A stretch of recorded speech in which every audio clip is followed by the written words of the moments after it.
시청자 여러분 안녕하십니까? 11월 7일 금요일장 파이널샷 시작합니다. 오늘 양 지수는 3% 이상 급격하게 눌리는 모습이 나타나고 있습니다. 이번 주 내내 시장이 조정을 받고 있다는 모습이 확연하게 느껴지고요.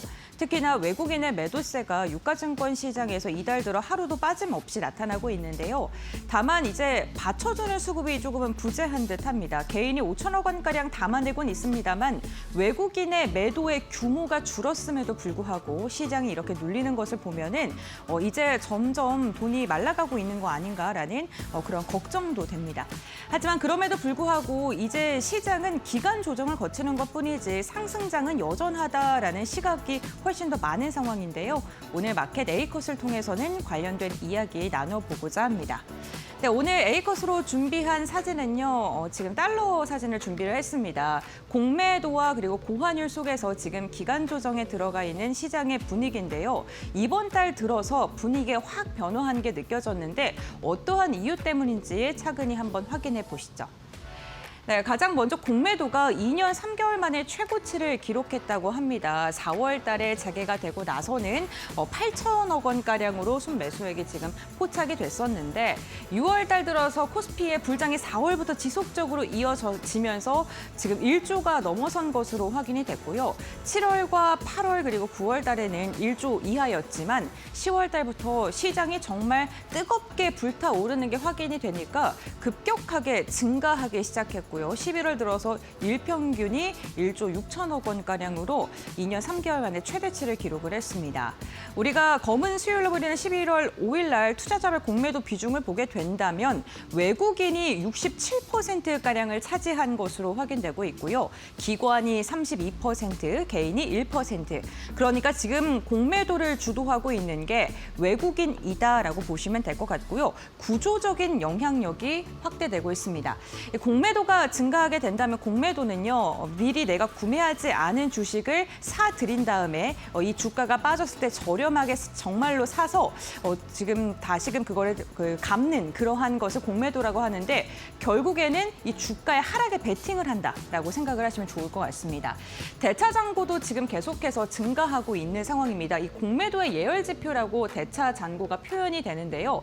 10월 29일 기준으로 했을 때 124조가 됐습니다. 공매도 재개 시점이 65조였는데 거의 2배가량 증가한 수준이라고 하고요. 무차입 공매도가 금지가 됐기 때문에 이 대차 잔고가 공매도의 지표로 여겨지기도 합니다. 결국에는 대차가 증가했다는 게 공매도의 풀이 지금 급격하게 증가했다는 거고 시장의 흔들림이 나올 수밖에 없는 그러한 구조가 현재 나타나고 있다고 보시면 될 것 같습니다. 그렇다면 검은 수요일로 불리는 11월 5일과 그 다음 날 공매도의 분위기는 어떻게 변화했을까요? 11월 5일 날요. 공매도 거래 대금이 1조 9천억 원을 기록하면서 2년 3개월 만에 최대치를 기록했고요. 2차 전지가 과열이 됐다라는 평가를 받았을 때 이후에 최대치라고 보시면 될 것 같습니다. 공매도 상위 섹터를 보게 되면 리츠나 보험, IT 이런 방어주의 중심으로 좀 재편이 됐었고요. IT 같은 경우는 기술주가 있긴 하지만 그래도 대부분의 비중이 경기 방어주로 쏠려 있었습니다. 종목별로 보게 된다면요. 이지스 밸류 플러스 리츠가 54%를 차지했고 영원 무역이라던가 신한 지주도 상위권에 이름을 올리고 있었습니다. 그런데 그 다음 날 보게 된다면 공매도 거래 대금은 여전히 높았습니다. 1조 4,842억 원가량을 차지했는데 통상적으로 조정기에 들어가게 되면 공매도가 좀 줄어들 수 있는데 2배 이상 높은 수준이고요. 공매도 상위 섹터를 보게 된다면 금융이나 소비 그리고 화학과 같이 경기에 되게 민감해서 연동돼서 움직이는 섹터들이 많았다는 겁니다. 대표적으로 카카오뱅크나 한솔케미칼 하이트젤로 한국콜마, 삼성화재가 상위권에 이름을 올렸습니다. 그런데 외국인의 비중이 지금 60%를 넘게 차지하고 있지 않습니까? 그러니까 외국인이 공매도는 지속적으로 가져가면서 시장에서 미리 하락할 그러할 섹터들을 선제적으로 공매도화하는 전략적 숏 포지션으로 지금 분위기가 바뀌었다는 거고요. 그렇기 때문에 외국인의 공매도의 타겟을 어떻게 삼고 있는지를 지금은 좀 주목해 보실 때가 아닌가 싶습니다. 다음 장을 통해서 이어서 이야기 나눠보도록 하겠습니다. 여기에다가요, B2가 사상 최고치를 기록하고 있다고 합니다. 저희가 그 부동산의 버블이 이제 일어나기 시작할 때 빚을 내서라도 집을 사야 된다라는 말 많이 들으셨죠. 그런데 지금 최근에는 빚을 내서라도 주식을 사야 된다라는 말이 많이 들리고 있다고 합니다. 그렇다 보니까 개인 투자자들도 신용융자를 많이 끌어다 쓰고 있고요. 투자자 예탁금도 지금 급격하게 증가하고 있는 상황입니다. 다만 이렇게 투자자 예탁금이 증가하고 신용융자가 늘어나고 있다는 게 상승장에는 당연히 좋습니다. 레버리지를 끌어서 사용하기 때문에 내가 갖고 있는 돈보다 훨씬 더 많은 유동성을 갖고 오게 되고 그렇게 된다면 시장의 탄력은 더 붙게 되겠죠. 하지만 신용융자를 사용하는 개인 투자자들이 늘어나게 된다면 변동성이 있는 그런 국면의 장세에서는 변동성이 더 커질 수밖에 없고요. 개인의 손실이 증가할 수 있는 만큼 이게 투매가 또 투매를 부르는 그런 현상으로 이어질 수 있기 때문에 이 부분은 조금은 염두에 두시고 시장을 대응을 하셔야 될 것 같습니다. 네, 다음 장을 통해서 이어서 이야기 나눠보도록 하겠습니다. 게다가 원달러 환율도 계속해서 지금 상승하고 있는 국면이죠. 지금 한 달 전과 비교했을 때 주요국의 통화 가치의 변화율을 보게 됐는데요. 보시는 것처럼 달러가 지금 유일하게 상승을 했고요. 전반적으로 다른 나라가 달러 대비 약세를 보이곤 있는데 원화의 약세가 유독 두드러집니다. 2.3%가량이 지금 하락을 하면서 가장 많은 지금 하락률을 기록을 하고 있고요.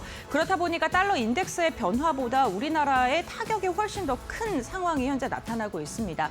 한국투자증권에서는 단기적으로 원달러 환율이 1,480원까지 오버슈팅할 가능성이 있다라고 이야기를 하면서 그 근거로 드는 게 셧다운의 장기화로 달러 강세가 지속될 것이고 원화 약세의 기대 쏠림이 나타날 건데 수출 업체의 달러 매도세가 위축되고 있다는 것, 그리고 세 번째로는 외국인의 자금 유출, 특히나 주식시장에서 지속적으로 외국인이 팔고 있는 게 결국에는 원달러 환율의 상승으로 이어질 것이다라고 이야기를 했습니다. 그래서 지금 4분기 단기적으로는 변동성이 클 것인데 결국에는 고용 둔화를 재확인하고 그렇게 되게 됐을 때 원화가 다시금 강세로 돌아서긴 하겠습니다만 당분간은 달러의 강세가 이어질 것이다. 그럼 결국에는 외국인의 이탈로 이어지는 악순환이 반복될 수 있다는 거겠죠. 이 부분도 참고를 해보시면 좋을 것 같습니다. 그런데 이렇게 여러 가지 악재가 있긴 합니다만 아직도 우리나라의 지수 레벨이 비싸지 않다라는 의견이 훨씬 더 많고요. 지금이 하락으로 돌아선 추세의 전환보다는 기간적인 조정이다라고 이야기한 증권가의 분석이 더 많았습니다. 나스닥의 주봉을 저희가 차트로 이렇게 정리를 해봤는데요.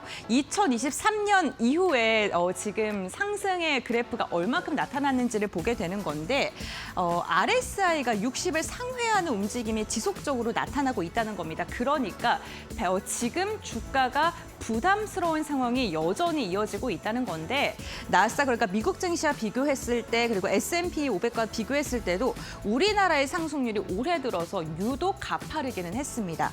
보시면 이 파란색 선이 우리나라고요. 코스피고요. 노란색과 분홍색 그리고 초록색이 유럽, 미국, 일본입니다. 그런데 보시는 것처럼 현저하게 우리나라의 그래프가 튀어 있는 게 확인돼 있죠.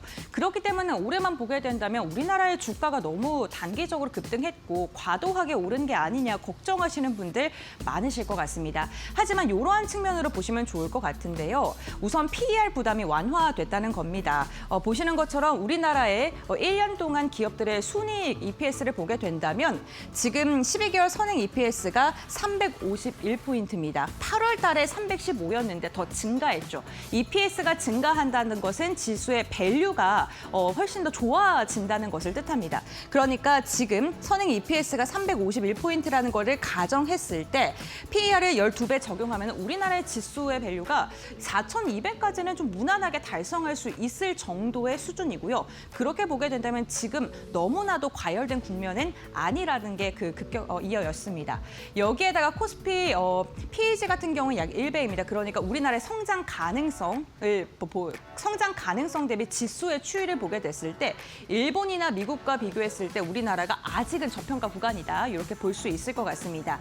그러니까 신한투자증권이나 대신증권에서는 실적이나 밸류 그리고 현재 주가 위치를 봤을 때 아직은 과열된 게 아니다라는 이야기를 많이 하고 있으니까요. 이렇게 기간의 조정 장 때 너무나도 우려를 하시는 것보다는 앞으로 전략을 어떻게 세워야 될지 좀 고민 고민하실 때인 것 같고요. 특히나 오늘 제가 말씀드렸던 외국인의 공매도가 쏠려 있는 종목을 보유하고 계신 분들께서는 이 부분 조금 꼼꼼하게 더 체크를 해보셔야 될 것 같습니다. 네, 이렇게 마켓 네이커 정리하도록 하고요. 그렇다면 이 시각 우리 시장 어떻게 움직이고 있는지 주가 추이, 지수 추이 알아보도록 하겠습니다. 김주영 아나운서가 전해드립니다. 네, 시장 2시 10분 구간 지나가고 있습니다. 시장 흐름 같이 한번 체크해 보시죠. 국내 증시 오늘 시간이 흐를수록 하방 압력을 강하게 받아가고 있습니다. 오늘 코스피와 코스닥 살펴보시면요. 현재 구간 3% 안팎의 이 낙폭을 보이다가 다소 이 낙폭 축소해낸 모습들 확인되고 있는데요. 간밤 뉴욕 증시에서 이 AI 버블론이 다시 한번 부각이 되면서 3대 지수 모두 하락으로 마감을 했는데요. 국내 증시도 이 영향을 받아가고 있는 모습 확인되고 있습니다. 코스피 오늘 4,000선 하회하고 있고요. 코스닥 역시나 870선까지 내려온 모습 확인되고 있는데요. 일중 흐름 통해서 좀 더 자세하게 짚어보시죠. 코스피 먼저 확인해 보시면요. 오늘 코스피 장 초반에 잠시 빨간불로 전환하기도 했었는데 결국에는 우하향 추세를 계속해서 그려가고 있는 모습입니다. 오늘 장중에 하방 압력 계속해서 받아가면서 낙폭 키워가고 있고요. 코스피의 경우에는 3,929포인트 지나가고 있다는 점 체크해 보시면 좋을 것 같습니다. 오늘 삼성전자, SK하이닉스뿐만이 아니라 대형주 중심으로 전반적으로 크게 조정이 나오고 있다는 점 역시 코스피의 지수를 끌어내리고 있습니다. 다음은 코스닥 살펴보시죠. 네, 코스닥도 오늘 전반적으로 비슷한 흐름이 이어지고 있습니다. 장 초반 894포인트가 일중 고점이었고요. 오늘 일중 저점 864포인트 선까지 내려온 모습 확인되고 있습니다. 낙폭 다소 축소해 나가면서 현재 구간에서는 873포인트 선 지나가고 있다는 점 확인되고요. 수급 상황은 어떻게 이어지고 있는지 확인해 보시죠. 네, 오늘도 선물 시장에서는 외국인들 순매도 포지션을 취하고 있는데요. 유가증권 시장 역시나 팔아내고 있는 모습 확인되고 있습니다. 장 초반에 외국인이 잠시 매수 포지션을 취하면서 지수도 이 낙폭을 축소해 나가는 모습이었는데 결국에는 매도로 전환하면서 시장의 하방 압력을 가하고 있고요. 기관 역시도 오늘 2천억 원 이상 팔아내고 있습니다. 어제 순매수를 이어갔던 기관인데 오늘은 매도로 전환했다는 점 체크해 보시면서 이 물량들 그래도 개인들이 조금 소화해내려는 모습도 확인되고 있습니다. 4,600억 원 이상 순매수 확인됩니다. 다음 코스닥 살펴보겠습니다. 네, 코스닥 시장에서도 오늘 외국인과 기관의 팔자세가 이어지고 있습니다. 기관의 경우에는 600억 원 이상 팔아내고 있고요. 외국인도 오늘 소량 팔아내고 있다는 점 체크되고 있습니다. 개인의 경우에는 오늘 900억 원 이상 담아내고 있다는 점 체크해 보시죠. 그렇다면 시장에서는 어떤 키워드들 주목받고 있는지 확인해 보도록 하겠습니다. 첫 번째 키워드는 반도체 확인되고 있습니다. 간밤에 다시 한번 AI 버블론이 부각이 됐습니다. 트럼프 행정부의 AI 차르가 AI를 위한 구제 금융은 없다라는 이야기를 내놨는데요. 이 이야기 이 전날 오픈 AI의 CFO 발언을 통해서 좀 부각이 됐던 부분입니다. 이 CFO에 따르면은 정부의 연방 보조금 등을 통해서 개입하는 방법 등을 좀 고려하고 있다라는 이야기를 내놨고요. 특히나 백스탑, 그러니까 안전장치가 있다면 지금의 이자율을 좀 낮출 수 있다라는 발언을 내놨는데 시장에서는 결국에는 정부의 보증이 필요한 거 아니냐라는 식으로 분석을 하면서 시장에 하방 압력을 가했던 모습 확인되고 있습니다. 오늘 국내 증시도 이 영향 받아가면서 AI 사이클 전반적으로 흔들림이 나오고 있는데요. 다만 태성의 경우에는 6거래일 연속 상승세를 이어가고 있습니다. 현재 구간에서도 7%대 강세 확인되고 있고요. 한미 반도체의 경우에는 0.7%대 하락세, 오늘 IT 주톱 모두 흔들리고 있습니다. 2%대 조정 나오고 있고요. 테크윙의 경우에는 3.6%대 낙폭 확대해 나가고 있다는 점 체크해 보시죠. 다음 키워드도 열어보도록 하겠습니다.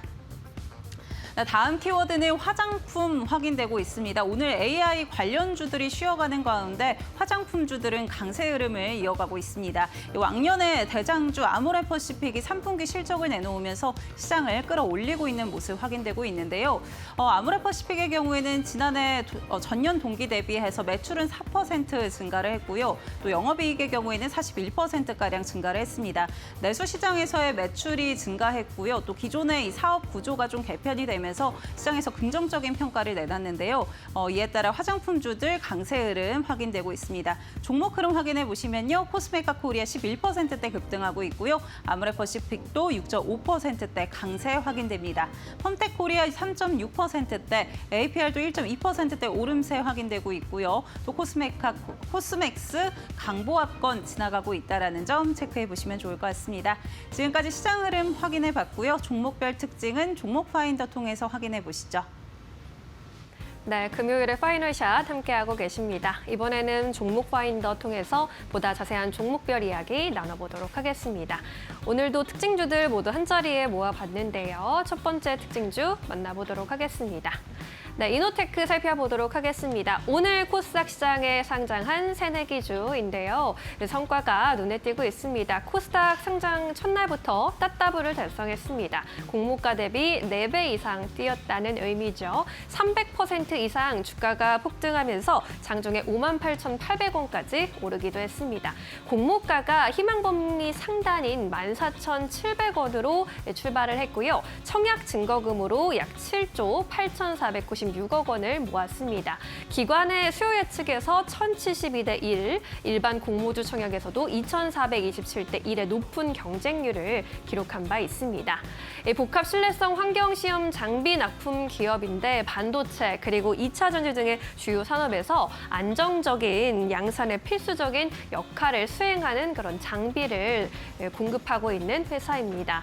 이번에 이렇게 많은 자금을 모으면서 활용 계획도 밝히기도 했는데 일단 신규 산업, 반도체와 2차 전지 등에 대응하는 장비 개발에 나설 것이라고 했고요. 글로벌 고객 대응 인프라 강화, 연구 개발의 투자 확대 등을 계획하고 있다라고 전하기도 했습니다. 오늘 성공적으로 상장한 이노테크 비롯해서 오늘 코스닥 단에서 그리고 코스피 단에서 반도체 장비주 흐름 굉장히 좋습니다. 이노테크 현재도 300%대 머물러 있는 모습, CNG 하이테크도 5%대 강세고요. 미래산업도 강보합권 흐름 보이고 있습니다. 다만 이제 대형주들의 경우에는 장중에 하락 전환하는 모습도 포착되고 있는데요. 한미반도체, 하나마이크론이 동반해서 1%대 약세 구간에서 움직이고 있습니다. 네, 이렇게 첫 번째 종목 만나봤고요. 두 번째 특징주로 넘어가 보도록 하겠습니다. 코스메카 코리아입니다. 대표적인 ODM 기업인데 화장품주들이 오늘 실적을 계속 공개하고 있는 가운데 코스메카 코리아도 호실적을 공개했습니다. 3분기 실적 연결 기준으로 분기 최대 수준을 내놓았습니다. 매출이 전년 동기 대비 44% 증가하면서 1,824억 원 기록했고요. 영업이익의 경우에도 78.8%나 급증했습니다. 당기순이익도 161%나 세 자릿수대 급등세를 보여주면서 분기 기준으로 최대 실적 기록했습니다. 미국의 법인인 잉그루드 랩의 매출도 주목되는 부분이었는데 전년 동기 대비해서 50% 이상 띄우면서 618억 원 기록했습니다. 역시나 분기 기준 사상 최대 수준이고요. 미국 인디 브랜드의 리오더가 급증하면서 OTC, 선스크린 제품 매출이 증가하면서 호실적을 이끌었다라는 것이 회사 측의 설명이었습니다. 증권가에서도 굉장히 긍정적인 인상적인 평가들을 내놓았습니다. 유안타에서 감동적인 실적이다라면서 한국과 미국의 투트랙 성장이 가속되고 있다라는 점 높게 샀고요. 목표 주가 96,000원으로 올렸습니다. 다른 증권가에서도 10만 원에서 11만 원까지 목표 주가 일제히 상향하는 분위기였는데 교보증권에서는 필샷 나이스샷이라는 이러한 제목을 달았습니다. 필샷의 경우에는 닥터 멜라민이라는 브랜드에서 이제 내놓은 앰플인데 제품 대량 수주가 이루어지면서 실적을 이끌었다라는 분석입니다. 미래에셋증권에서도 2개 분기 연속 서프라이즈를 기록한 만큼 이제는 믿어주자라고 했고요. 하나투자증권에서도 이제는 인정해야 해요. 기대치를 상회할 4분기 실적 바라보면서 가장 높은 목표 주가 제시하고 있습니다. 오늘 화장품주들 전반적으로 반등하면서 분위기 굉장히 좋습니다. 앞서 살펴본 코스메카 코리아와 잉그루드랩이 두 자릿수대 급등세 연출하고 있고요. 잉그루드랩은 21% 이상 뛰어가고 있습니다. 15,000원 선 위에서 거래되는 모습. 아모레퍼시픽과 APR, 코스맥스 등도 오늘 1에서 6%대 강한 흐름 포착되고 있습니다. 네, 이렇게 두 번째 특징주 만나봤고요. 이슈가 있는 세 번째 종목 열어보겠습니다. 네, LIG 넥스원 살펴보도록 하겠습니다. 여기도 이제 실적 공개했는데 분명히 어닝 서프라이즈로 잡히기는 했는데 주가가 급락하고 있습니다. 서프라이즈에도 웃지 못하는 이유는 증권가에서 3분기 실적은 오케이, 근데 4분기가 좀 불안하다, 고비를 앞두고 있다라고 얘기했기 때문입니다. 먼저 미래에셋증권에서 중립 의견을 유지하면서 목표 주가도 하향했습니다. 57만 원에서 51만 원까지 끌어내렸는데 지난 3년간, 앞으로 3년간 수출 비중 확대로 이익 개선세는 명확하겠지만 다만 기대보다 완만하게 그러한 속도가 진행될 수도 있다라는 점을 좀 우려했고요. 속도감이 붙는 시점에 실적 추정치 상향 여부를 고려해서 추가로 변경할 계획이 있다라고 했습니다. IM증권에서도 바이에서 홀드 의견으로 내려잡았는데 목표 주가는 조금 올려잡으면서 53만 5천 원 제시했습니다. 실적 좋은데 단기 모멘텀이 다소 부재하다라는 의견 제시했고요. 3분기에 호실적의 원인이 연간에 계획했던 연구개발 투자 계획이 일부 지연되면서 비용 투입이 감소했기 때문이라고 짚었습니다. 이에 따른 반작용으로 가격 이슈가 발생하면서 4분기에는 이익률이 오히려 하락할 수 있다라는 점을 제시하기도 했습니다. 반면에 이번 서프라이즈를 서프라이즈 그대로 본 그런 증권사도 있습니다. 한국투자증권에서는 매수 의견 유지하면서 목표 주가 70만 원까지 끌어올리는 모습이었고요. 이렇게 보여주면 올라갈 수밖에 없지 않느냐라는 의견입니다. 수출 사업이 개선되고 있는데 이제 막 시작일 뿐이라면서 눈에 띄는 이익 개선 속도를 감안했을 때 밸류에이션 할인의 이유가 없다라고 판단하면서 앞으로의 주가 우상향을 점치기도 했습니다. 이러한 가운데 오늘 방산주들 전반적으로 흐름이 좋지는 않은데요. LIG 넥스원이 16%대 급락세 유지하면서 장대 음봉을 그리는 모습. 이 밖에도 하나 에어로스페이스도 오늘 5% 이상 빠집니다. 91만 6천 원까지 내려와 있고요. 코츠 테크놀로지, 퍼스텍, 빅텍 같은 종목들도 오늘 하락권에 머물러 있는 상황입니다. 네, 이렇게 해서 오늘의 주요 종목들 그리고 이슈 짚어봤고요. 이번에는 놓치지 말아야 할 특징주들 전문가와 함께 점검해 보도록 하겠습니다. 오리드홀딩스 권영우 대표 함께합니다. 안녕하세요. 안녕하세요. 네, 오늘 대표님께서 꼽아주신 첫 번째 특징주 만나보도록 하겠습니다. 네. 네, 카카오 점검해 보도록 할게요. 카카오도 올해 2분기에 이어서 3분기에도 역대급 실적을 기록하면서 주가도 반등해주는 모습입니다. 카카오 흐름 어떻게 보셨어요? 일단은 여러 가지 이슈가 많이 있었죠 올해. 뭐 오너 리스크도 있었고 이제 그 뭐라 그러죠? 이제 친구 탭을 SNS식으로 전환을 해서 좀 소비자들한테 좀 물매를 맞았었던 그런 기업인데 이번에 실적을 보니까 되게 좋게 나왔습니다. 역시 예상과 다르게 카카오의 선택은 어쨌거나 이 비즈니스 자체만으로 봤을 때 소비자들이 약간 비난을 하더라도 결국에 이제 광고 수익이 늘어났다라는 거거든요.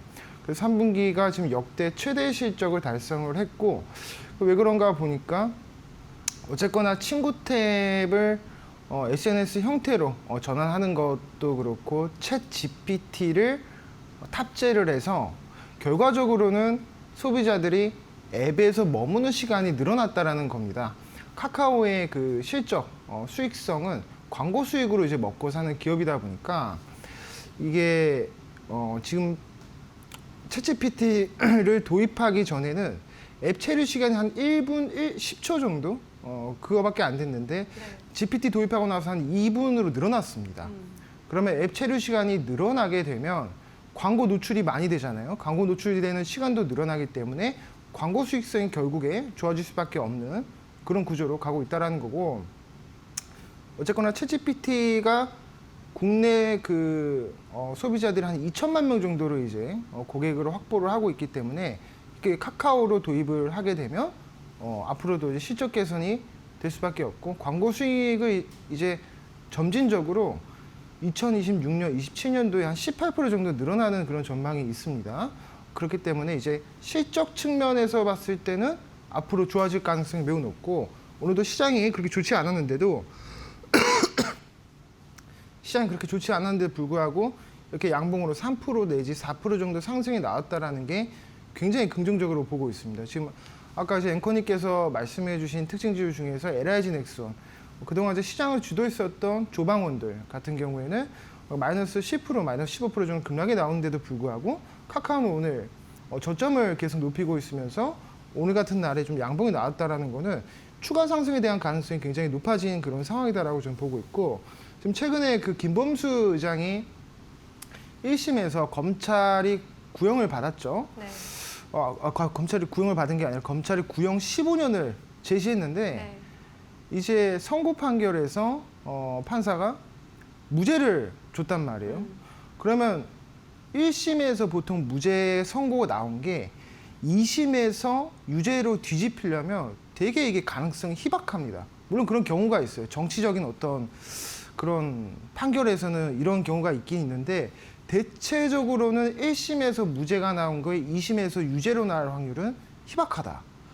데이터 판례상으로 좀 그렇습니다. 그렇기 때문에 지금까지의 카카오가 법원에 제출했던 어떤 자료들이나 이런 것들을 통해서 범죄 혐의점을 찾기가 어려웠기 때문에 무죄가 나온 거라고 저는 보고 있습니다. 그래서 유죄로 만약 뒤집으려면 새로운 자료들 그런 것들이 이제 나와야 되는데 그럴 가능성이 좀 적다라고 보고 있기 때문에 오너 리스크도 어느 정도 해소되었다라고 보고 있고, 그러니까 지금 카카오는 악재가 지금 없다.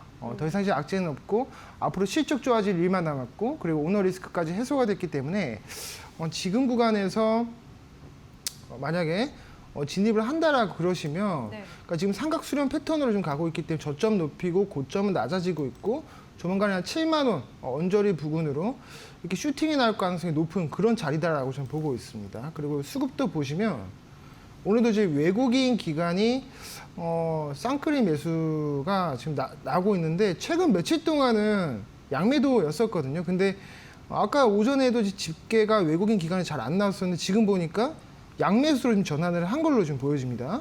그래서 이런 부분도 좀 긍정적이다라고 보고 있고 투신이나 연기금 측에서 들어왔다라는 거는 장기 투자 관점에서 진입을 했다라고 저는 보고 있어서 요거 만약에 좀 조정이 나온다라고 하시면 좀 기회로 삼아 보셔도 좋을 것 같고 음봉 뭐 마이너스 3% 정도 음봉 주면 6만 원 언저리에서 1차 매수로 진입을 해보셔도 좋은 그런 주식이다라고 말씀드리고 싶습니다. 네, 카카오 지금 진입해도 괜찮은 구간으로 봐주셨고 여러 가지 리스크를 해소하면서 실적 성장까지 이루어질 수 있을 것으로 전망이 되고 있습니다. 잘 참고해 보시기 바랍니다. 이어서 두 번째 특징주로 넘어가 보도록 하겠습니다. 네, 아모레퍼시픽 살펴보도록 하겠습니다. 오늘 장중에 13만 원 선 위까지 또 오르면서 분위기 좋은 상황입니다. 화장품도 전반적으로 좋은데 호실적 발표 영향이 큰 것 같습니다. 뉴스 헤드라인에서 이제 화장품계 큰 형님이 돌아왔다라는 이야기도 눈에 띄는데 오늘 흐름 어떻게 볼 수 있을까요? 일단은 어제도 제가 출연을 했지 않습니까? 네. 어제 출연해서 이제 특징주 중에서 APR 한번 살펴봤었는데 오늘 또 이제 화장품 비슷한 뷰티 계열을 좀 특징주로 좀 보게 되네요. 아모레퍼시픽은 이제 화장품 관련해서 아까 보니까 매출이 4% 정도 늘어났는데 영업이익은 한 20 몇 프로 정도 좀 많이 좀 늘어났더라고요. 이게 환차익 효과가 지금 나고 있는 걸로 저는 보고 있습니다. 그래서 아모레퍼시픽은 내수는 매출이 견고할 수밖에 없고 왜냐하면 화장품 소비가 갑자기 막 폭발적으로 국내 매출이 늘어났다가 막 줄어들다가 하지 않기 때문에 어떻게 본다면 이제 화장품 분야는 필수 소비재 성격이 강하다 보니까 국내 매출은 견고하게 유지가 되고 있고 지금 모멘텀으로 주가 상승의 모멘텀으로 잡을 수 있는 거는 북미 쪽 미국 매출이 지금 늘어나고 있다는 거고 온라인 그리고 온오프라인 쪽으로도 채널을 확장하고 있습니다. 그래서 자회사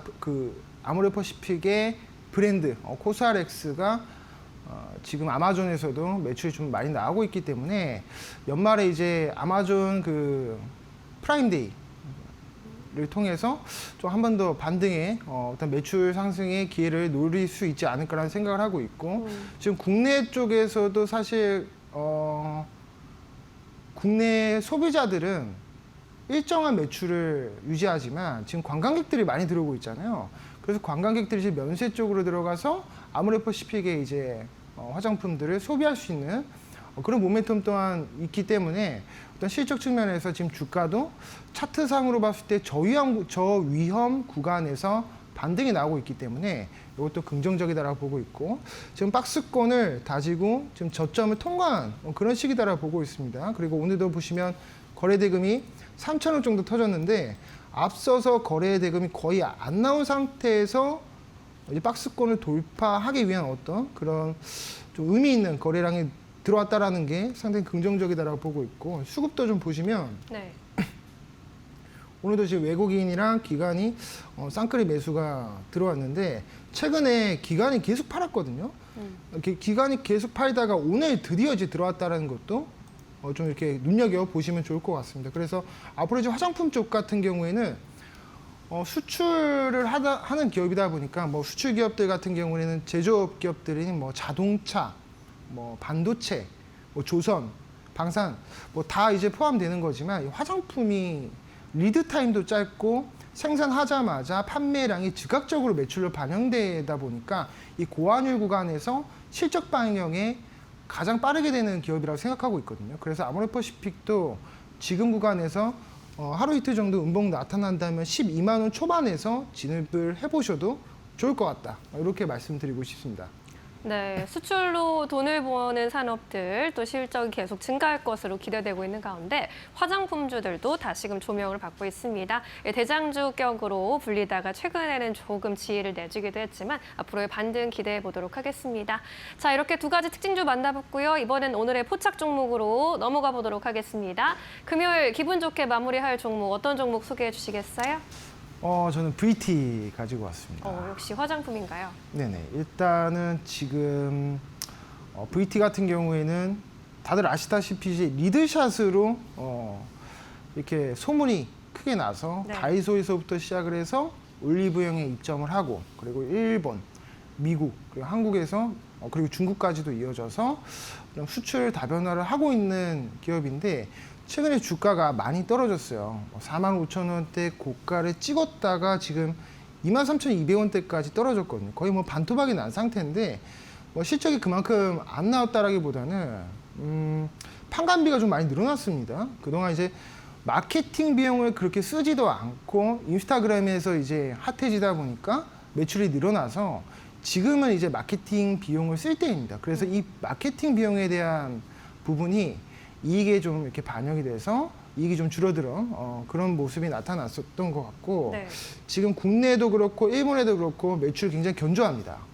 일정하게 지금 유지가 되고 있고, 역시나 이제 아모레퍼시픽에서 제가 말씀드렸다시피 지금 아마존에 입점이 돼 있기 때문에 올 하반기 말 연말쯤에 아마존 프라임데이가 일어났을 때 어떤 그 수익성이 나타날 거라고 보고 있습니다. 그래서 요 종목 같은 경우에는 최근에 러시아 쪽에다 진출을 하고 있거든요. 그래서 러시아 쪽에 만약에 진출을 해서 이걸 발판으로 삼게 되면 새로운 시장에 대한 어떤 그 매출이 주가에 반영된다라고 했을 때 그 기대치가 지금 23,000원대 단가에서는 굉장히 메리트가 있는 그런 구간이다라고 보고 있습니다. 물론 러시아 시장에 들어가서 얼마만큼 매출 캐파를 낼 수 있는가는 해봐야 아는 거겠지만, 그래도 시장 진출을 안 하는 것보다 하는 게 주가에는 큰 도움이 된다라고 보고 있습니다. 그래서 역시나 이제 고환율 측면에서 한차 효과를 누릴 수 있는 그런 종목이 되겠습니다. 그리고 요거는 수급 한번 보여드리자면, 네.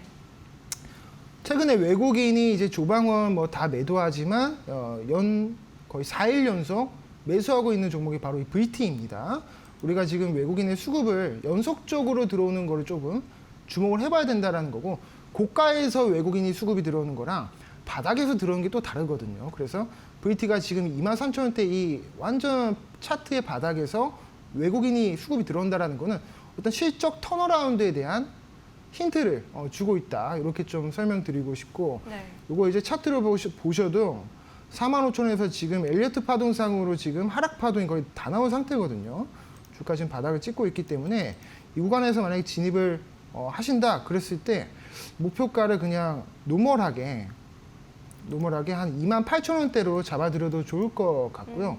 손절가는 한 2만 원 정도로 제시해드려도 될 것 같습니다. 네, VT 앞으로의 성장과 함께 주가도 바닥권을 잡아가고 있다라는 분석입니다. 목표 주가 28,000원까지 바라보자라는 의견 주셨으니까요. 잘 참고해 보시기 바라겠습니다. 오늘은 대표님 말씀 여기까지 듣도록 할게요. 자세한 설명 고맙습니다. 감사합니다.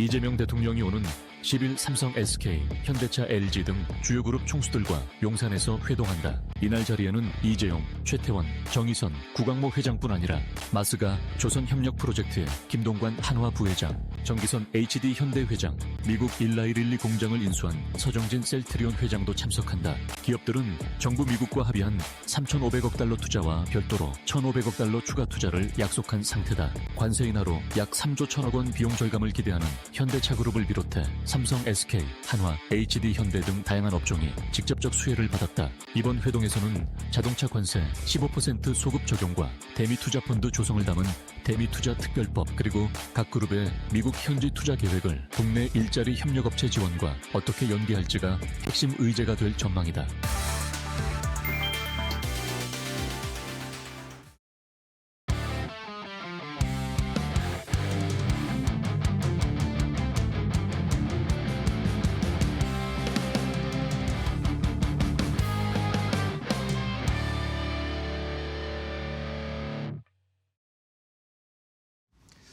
자, 코스피 5천 시대를 준비하고 있습니다. 이재선의 말로 홈런 시즌2. 오늘도 시장은 힘들지만 좋은 종목들 골라보면서 또 앞으로의 반등을 기대해 보도록 하겠습니다. 오늘도 이데일리온의 이재선 파트너와 함께하겠습니다. 안녕하세요, 파트너님. 네, 안녕하세요. 네, 반갑습니다. 네. 자, 오늘 역시 이번 주 시장이 호락호락하진 않네요. 네. 지난주까지 많이 올랐고 이번 주에는 좀 흔들리는 이 경향이 나타나고 있는데 좀 중간에 체크를 해봐야 될 것 같긴 해요. 외국인들이 매도가 좀 계속 나오네요. 어떻게 보고 계세요? 네, 뭐 매도가 나오기는 하는데 오늘 같은 경우에는 전일에 뭐 조 단위로 나오는 거에 비하면 굉장히 좀 뭐 미비하지 않나 싶습니다. 네. 그래서 제가 이틀 전에도 이제 급락이 한번 나왔을 때 이렇게 말씀을 드렸어요. 저 같은 경우는 지금 연속적으로 해서 빠르게 그냥 밀리고 끝나면은 굉장히 편안한 시장입니다. 오히려 이렇게 기다릴 때 조정이 나와주면은 아주 나이스한데. 보통은 그렇게 바로 안 해주더라라는 말씀을 제가 긴급 진단하면서 드린 거 기억이 나실 겁니다. 이제 이틀밖에 안 됐죠. 자, 그때 제가 뭐라고 말씀드렸냐면은 학습 효과 이 부분을 만들고 나서 보통 밀어내리는 게 보통이다. 왜냐하면은 지금 주시장을 좀 떠나 있고 혹은 서학개미로 가 있다가 이제 국내 시장으로 진입하신 분들이 꽤 많단 말이에요. 제 주변에도 상당히 많은 것 같습니다. 보면 물어보시는 분들 보면은 요즘에야 이제 올라온단 말이에요. 그 기점이 언제냐면은 일단 3,000포인트 넘어서 조금 생기고 사상 최고치 돌파할 때 뉴스가 계속 나오니까 여기서 관심 갖는 분들이 좀 생깁니다. 그리고 나서 4,000포인트 넘어가니까 정말 5,000 가는 거 아니에요. 지금이라도 사도 되나요 하다가 많이 올랐나 싶었는데 이틀 전에 한번 밀렸을 때 아무거나 사도 되는 거 아닌가, 아니면 삼성전자 사면 되는 거냐, 이렇게 생각하시는 분들이 굉장히 많다라고 제가 말씀드렸어요. 그럼 그분들이 들어와야지 조정이 나올 가능성이 높습니다. 들어오는 중간에 계속해가지고 밀어내려서 싸게 사게끔 해주지 않는단 말이에요. 그리고 이 타이밍에 한번 매수를 하면 제가 뭐라고 했어요?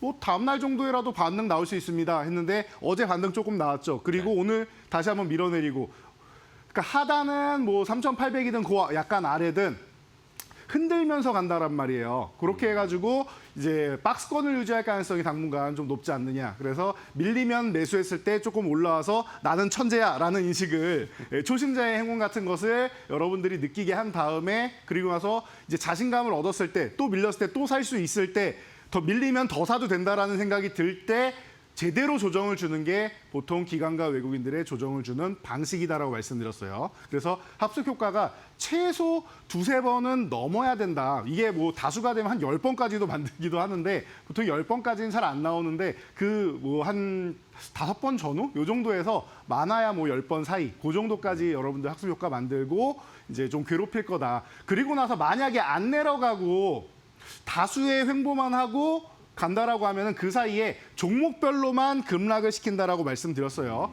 그래서 제가 이런 부분을 알려드린 부분이 지속되는 거고 단기로 끝나지는 않겠죠. 그러니까 당분간은 이렇게 변동성이 강해진다라고 생각하시면 될 것 같고요. 차트를 보면서 간단히 여러분들 보여드릴게요. 네. 제가 다우지수 차트부터 해서 여러분들 보면은 조금 더 이해가 빠를 것 같아요. 우리나라만 조정을 받는 게 아니라 글로벌 시장이 올라오면서 다 같이 좋았단 말이에요.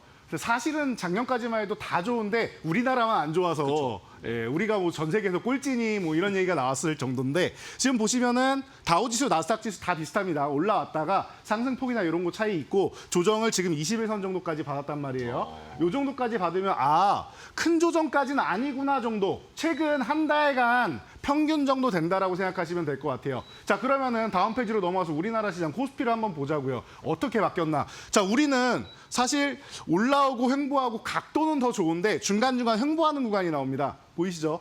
제가 이 구간이 원래 상승 N자형으로 가면은 이 횡보하는 구간에서 아래로 내려왔다가 기간 조정 받으면서 돌파해야 상승 N자형인데 옆으로 누워 있다, 가격 조정을 안 받는다는 건 수급이 굉장히 좋은 거다라고 말씀을 드렸어요. 그리고 나서 가파르게 또 올라오죠. 각도는 미국 시장보다 더 좋습니다. 그리고 나서 최근에 좀 많이 밀린 것 같은데 우리도 어디예요? 요 분홍색 21선 똑같이 밀렸어요.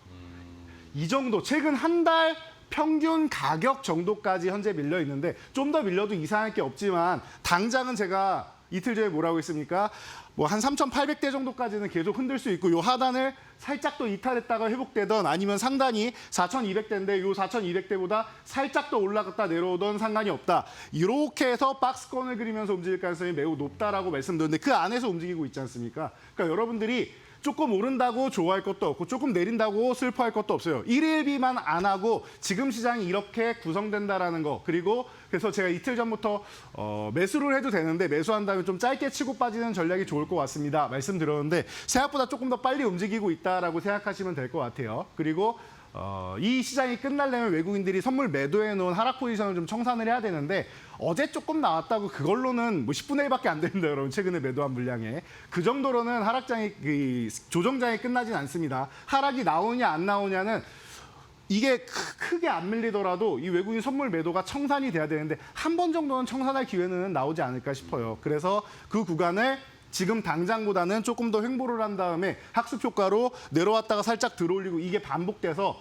여러분들한테 자신감을 심어주고 에이 이번에 밀린 것도 별거 아니야 라는 생각이 들 때쯤에 밀어내릴 가능성이 높지 않겠느냐. 이 정도까지 체크하고 있으니까 그러면 다음 주까지 봤을 때 외국인들 포지션도 제가 계속 말씀드린 게 상단을 못 올라가게 하는 옵션 매도, 콜옵션 매도가 쌓여있다. 그리고 내려가는 구간에서도 이틀 전에 풋옵션을 싹 청산하는, 물론 아직 남아는 있습니다만 많이 대거 청산하는 물량이 나왔다. 그럼 위아래가 다 막혀 있다라고 하면은 옵션 프리미엄을 줄이면서 뭐 다음 주 만기일이 나오더라도 여러분들이 이 변동성 안에서 움직일 가능성이 높겠구나. 그리고 움직여봐야 한 번 정도 위아래 튀는 정도겠구나 생각하시면 제가 볼 때는 어렵지 않은 시장입니다. 지금이 변동성이 강하니까 여러분들이 일일비하면서 그런 거지 일주일 단위로 보면서 간다라고 하면 제가 볼 때는 크게 그 무리가 없어요. 그래서 차트를 볼 때도 주봉 단위로 보시면은 여러분들이 좀 더 마음의 안정을 찾을 수 있지 않을까 싶습니다. 네. 자, 좋습니다. 판세 분석을 좀 하면서 차트를 보면서 설명해 주시니까 조금 이해가 더 수월했던 것 같아요. 네. 오히려 말씀해 주신 것처럼 오히려 짧게 가면은 수익을 오히려 다 뭐라고 해야 되나요? 횟수를 많이 하면은 네. 그렇죠. 오히려 수익을 더 많이 낼 수도 있을 것 같다라는 그런 네. 전략도 한번 생각을 해볼 수 있을 것 같습니다. 자, 그러면 이제 그런 종목들을 골라봐야 되겠죠. 네. 오늘은 또 홈런 칠 수 있을 만한 4번 타자 업종으로 이런 좀 흔들리는 장세에 뭘 공략해 볼까요? 네, 흔들리는 장세 같은 경우에는 사실 주도주를 공략하면은 많이 올랐기 때문에 좀 더 흔들릴 가능성이 높아요. 네, 그러다 보니까 좀 더 낙폭이 큰 상황입니다. 많이 오른 만큼 그의 산이 높은 만큼 골이 깊으니까. 그쵸, 그래서 금요일이 되면 또 우리 놀고 먹자 섹터 보지 예, 않습니까? 그쵸? 맞네요. 그러니까 놀고 먹자 이제 날씨도 좀 추워지고 밖에 나가기 싫어지니까 여러분들이 슬슬 이제 OTT 관련주에 관심 가질 때가 되지 않나 집안에서. 싶습니다. 네.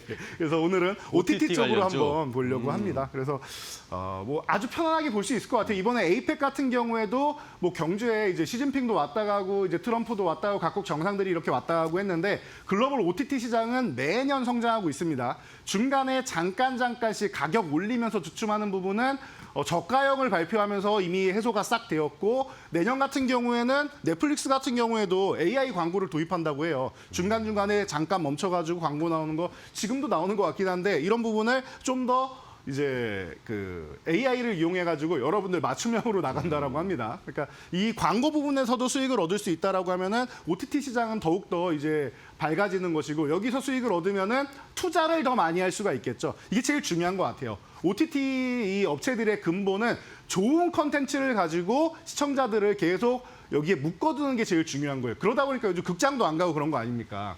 그래서 OTT 시장이 발전하는 게 우리나라 컨텐츠주 같은 경우에도 지금 계약을 많이 해놓다 보니까 이런 부분에 대해서 이제 얘기가 많이 나오고 있는데 뭐 배우분들 몸값이니 작가분들 몸값이니 이런 부분은 투자를 많이 하면은 그만큼 좀 더 많은 작품을 내놓을 수 있다라는 거 생각하시면 될 것 같아요. 그래도 다행인 게 최근에 K컬처라는 이 문화 자체가 콘텐츠, 음악 이런 뿐만 아니라 K컬처라는 문화 자체가 글로벌 시장에 자리를 잡고 있다는 게 제일 중요한 것 같습니다. 그렇다라고 하면은 넷플릭스나 디즈니가 우리 배우분들 몸값이 높아서 우리 제작비가 높아가지고 다수의 작품을 제작하기 어렵다 이 정도로는 라고 하면은 투자비를 더 늘려버리면 되는 거잖아요. 제작비를 늘리면 되는 거잖아요. 그런데 그 부분은 분명히 수익성이 나와야 되는 건데 그 수익성을 광고로 해결할 수 있다라고 하면 충분히 어느 정도 해결할 수 있지 않을까 싶습니다. 이런 부분을 여러분들이 보시면 되고 그러다 보니까 우리나라 정부에서도 2028년까지 K컬처 콘텐츠 이 펀드를 계속 조성해서 나가겠다라는 얘기를 계속하고 있습니다. 그럼 이런 규모를 점점 늘려가면서 K컬처를 글로벌 시장에 보낸다라고 하면은 제가 볼 때는 이번 소나기 구간이라고 할 수 있는데 이 소나기 구간을 조금 편안하게 나갈 수 있는, 넘길 수 있는 그런 섹터가 아니겠느냐 보고 있습니다. 네, 좋습니다. 자, 오늘 4번 타자는 OTT 컨텐츠 관련 종목 주들을 한번 공략해 보도록 하겠습니다.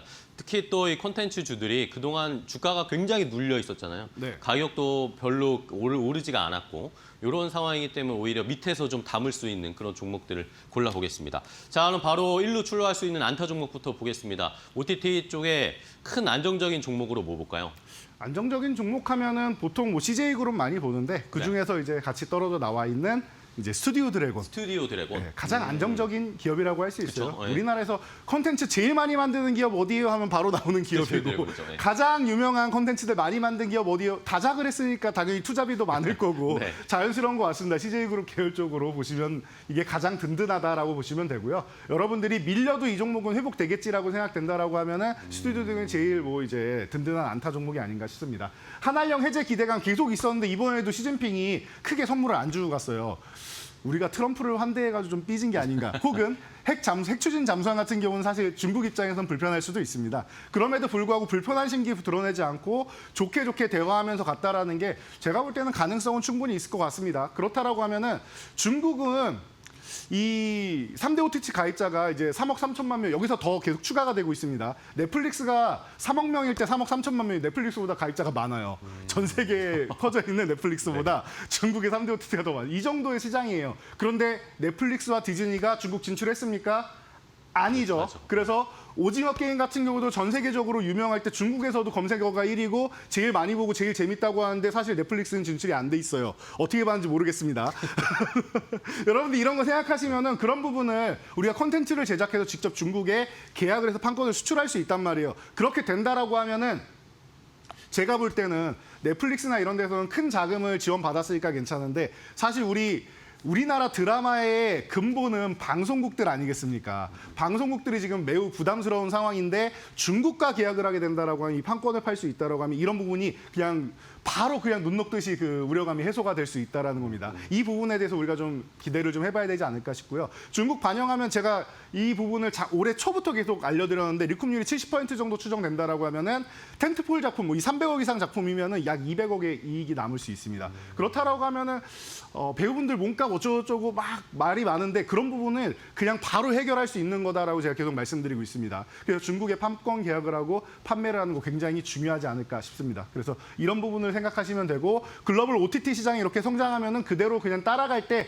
자연스럽게 함께 성장하는 기업은 스튜디오 드래곤이 우리나라 넘버원이다라는 거 여러분들이 계속 알고 가시면 될 것 같습니다. 네. 자, 안타 종목으로 안정적으로 스튜디오 드래곤을 골라주셨습니다. 결국에는 중국이 오픈될 때 스튜디오 드래곤도 바로 반응할 수 있겠죠. 뭐 확답은 안 하고 갔지만 시진핑이 네. 어쨌든 공식적으로는 한알령을 한 적이 없잖아요. 중국이. 그러니까 근데 또 최근에 보니까 중국이 관광객 무비자 입국을 또 1년 연장했더라고요. 네네. 우리나라도 포함되어 있는 상황 그런 것들 봤을 때 한번 내년에는 뭔가 메시지가 나오지 않을까 기대를 해보겠습니다. 네. 자, 다음은 이제 조금 더 빠른 종목 가볼까요? 2루타 종목으로 OTT 콘텐츠 중에 뭐 볼까요? 요즘은 뭐다 바닥권에 있어 너무 이제 빠른 종목 보기도 좋고 이제 밀려있는 그러니까요. 종목 보기도 좋은데 빠른 종목으로는 A스토리를 선정해 보도록 A스토리? 하겠습니다. 네. 제가 볼 때 중소형사 중에서 가장 역량 있는 기업 중 하나 뽑으세요 하면 제가 많이 네, 맞아요. 말씀드리는 게 A스토리입니다. 우리가 한류라는 얘기가 나오면서 이제 글로벌 시장으로 이 아시아 시장이 아니라 글로벌 시장을 뻗어갈 때 넷플릭스에서 가장 먼저 히트쳤던 작품 중 하나가 바로 킹덤이 아닌가 싶어요. 그리고 이상한 변호사 우영우는 뭐 지금까지도 계속 회자되고 있고, 그리고 SNL 시리즈 같은 경우도 국내에서 리메이크돼서 너무나도 이제 인기를 많이 끌고 있단 말이에요. 최고의 영향을 지닌 기업이 아닌가 싶어요. 그래서 이런 기업들이 좀 살아나야지 우리나라 콘텐츠 시장도 더 활발해진다라고 저는 생각하고, 그렇기 때문에 이런 종목들이 한번 뭐가 나올 때마다 좀 멋있게 움직인다. 움직이면은 이 종목은 뭐 30% 이런 거 없습니다. 50% 이상 움직이는 종목입니다. 그러니까 트레이딩 쪽으로 본다라고 하면은 수급이 아직 안 들어와서 그런데 수급 들어오는 날 아침부터 딱 봤는데 전일 거래량 뭐 한 15분 만에 넘어간다. 그러면 이런 종목 보시는 거예요, 여러분들. 그렇게 해가지고 지금 이 기업이 그러면은 제작비가 올라가서 요즘 제작 많이 안 하는 거 아니냐라고 질문하시면 맞아요. 여기만 그러게 모든 콘텐츠 제작사들이 다 동일합니다. 그래서 작년부터 해서 계속 작품 수가 줄어들고 있는데 올해 하반기부터 해서 이 상반기에 넷플릭스하고 이제 봄 정도에 보통 재계약을 합니다. 콘텐츠 기업들이. 재계약을 이렇게 하고 나서 올해부터 해가지고 내년까지 싹 이제 작품들 그동안 준비했던 것들 밀렸던 것들도 많이 있습니다. 이런 것들을 공개한다면 벌써 8개 이상의 콘텐츠가 예정이 되어 있습니다. 그렇기 때문에 A스토리에 영향이 있다라고 8편이 다 히트치진 않더라도 이 중에 한 2개 정도만 히트치더라도 글로벌 히트 영향이 있는 기업이기 때문에 제가 볼 때는 충분히 가능성이 있고요. 그리고 이상한 변호사 우영우 같은 경우는 이 글로벌 시장 진출한 걸 넘어서 이제 판권 수출 그리고 리메이크 여러 가지 측면에서 좋은 방향을 보이고 있기 때문에 A스토리 같은 경우 여러분들이 수급 들어온 날 보신다라고 하면 제가 볼 때는 50% 오른다라고 해도 여러분들 중간에 사도 30% 꼭대기까지 아니어도 그 정도는 충분히 어렵지 않게 수익 낼 수 있을 것 같아요. 그러면 이렇게 흔들리는 시장에서 그 정도 수익을 채워줄 수 있다라고 하면 나머지 종목이 좀 흔들려도 여러분들이 버틸 수 있는 근간 정도는 마련해주지 않을까 싶습니다. 네. 자, 빠른 종목으로 이루타 A스토리를 골라주셨습니다. 좋습니다. 자, 그럼 바로 또 이어가 볼까요? OTT 콘텐츠 중에 멀리 갈 수 있고 또 빠르게 갈 수 있는 호타준족, 3루타 종목은요? 네, 시즌 1부터 보신 분이라고 하면은 이 말로 없는 시간에 제가 자주 말씀드리는 종목 중 하나입니다. 콘텐트리 중앙입니다. 콘텐트리 중앙이요. 네. 아, 이 종목도 뭐 주가가 여지없이 많이 떨어졌는데. 그렇죠? 네, 이 종목도 지금 뭐 포스터만 보셔도 아실 수 있을 거고, 그리고 제가 밑에 적어놓은 이런 뭐 흑백 요리사, 범죄도시, 부부의 세계, 뭐 나의 해방일지, 수리남 너무나도 뭐 대작들을 많이 만들었어요. 어떻게 보면은 이렇게 히트작만 잘 모아보면 스튜디오 드래곤하고 비교해도 그쵸. 이상할 게 없는 기업이에요. 우리나라 2위 컨텐츠고 여기는 이제 중앙일보 계열 쪽에서 떨어져 나온 기업입니다. 그래가지고 이 콘텐트리 중앙이 그동안 좀 어려웠던 부분을 생각해야 되는데 멀티플렉스 때문에 그래요. 메가박스를 보유하고 있기 때문에 그런데 롯데시네마하고 이제 합병 절차 밟으면서 이 부분이 어느 정도 해소가 됐다라고 여러분들이 볼 수가 있어요. 그러면은 여기도 적혀 있는데 막 수리남 같은 거 글로벌 히트 칠 때도 주가가 아예 미동도 없었습니다. 그때도 메가박스 때문에 문제가 있어서 이제 실적이나 이런 부분에 부담이 있었던 건데 이런 부분이 좀 해소가 된단 말이에요. 그리고 자회사 SLL 중앙 같은 경우가 너무나도 잘 나갑니다. 콘텐츠 잘 뽑아내기로 유명하고 다수의 자회사들이 이런 콘텐츠들을 뭐 예능 전문도 있고 드라마 전문도 있고 많습니다. 이 다수의 자회사들이 너무나도 역량이 좋아요. 그러다 보니까 이런 부분 그리고 넷플릭스랑 이제 공급 계약 이제 다시 갱신한다고 말씀드렸는데 봄에 갱신하고 나서 적자가 흑자로 탈피했습니다. 리스크를 해소하고 재계약했더니 좋아진 거예요. 그러면 어떻게 돼요? 콘텐츠를 더 많이 만들어낼 수 있는 여유가 생기는 거란 말이에요. 돈을 버는 기업들이 R&D 투자도 한다라고 말씀드렸듯이 콘텐츠 기업도 돈을 잘 벌어야지 더 많은 작품을 만들고 투자를 할 거 아니겠습니까? 그에 가장 적합한 기업. 콘텐츠 중앙 실적 턴어라운드는 주시장의 영원한 테마다라고 말씀드렸는데 제가 볼 때 내년까지 좀 멋진 모습을 보이지 않을까 싶습니다. 네. 자, 3루타 종목 콘텐트리 중앙.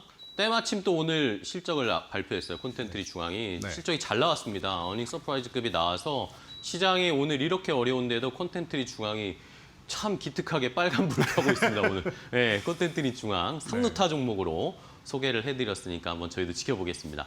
자, 그럼 이제 말로 없는 종목 보기 전에 그동안 또 저희가 알려드렸던 말로 없는 종목 랭킹을 좀 확인해 봐야 되겠죠. 네. 최근에 어쨌든 시장이 좀 흔들리다 보니까 그대로 같이 좀 밀려 내려가거나 같이 올라가고 이런 식이어서 순위 변동은 오늘은 크게 없습니다. 그런데도 여전히 뭐 수익률은 좋게 흘러가고 있어요.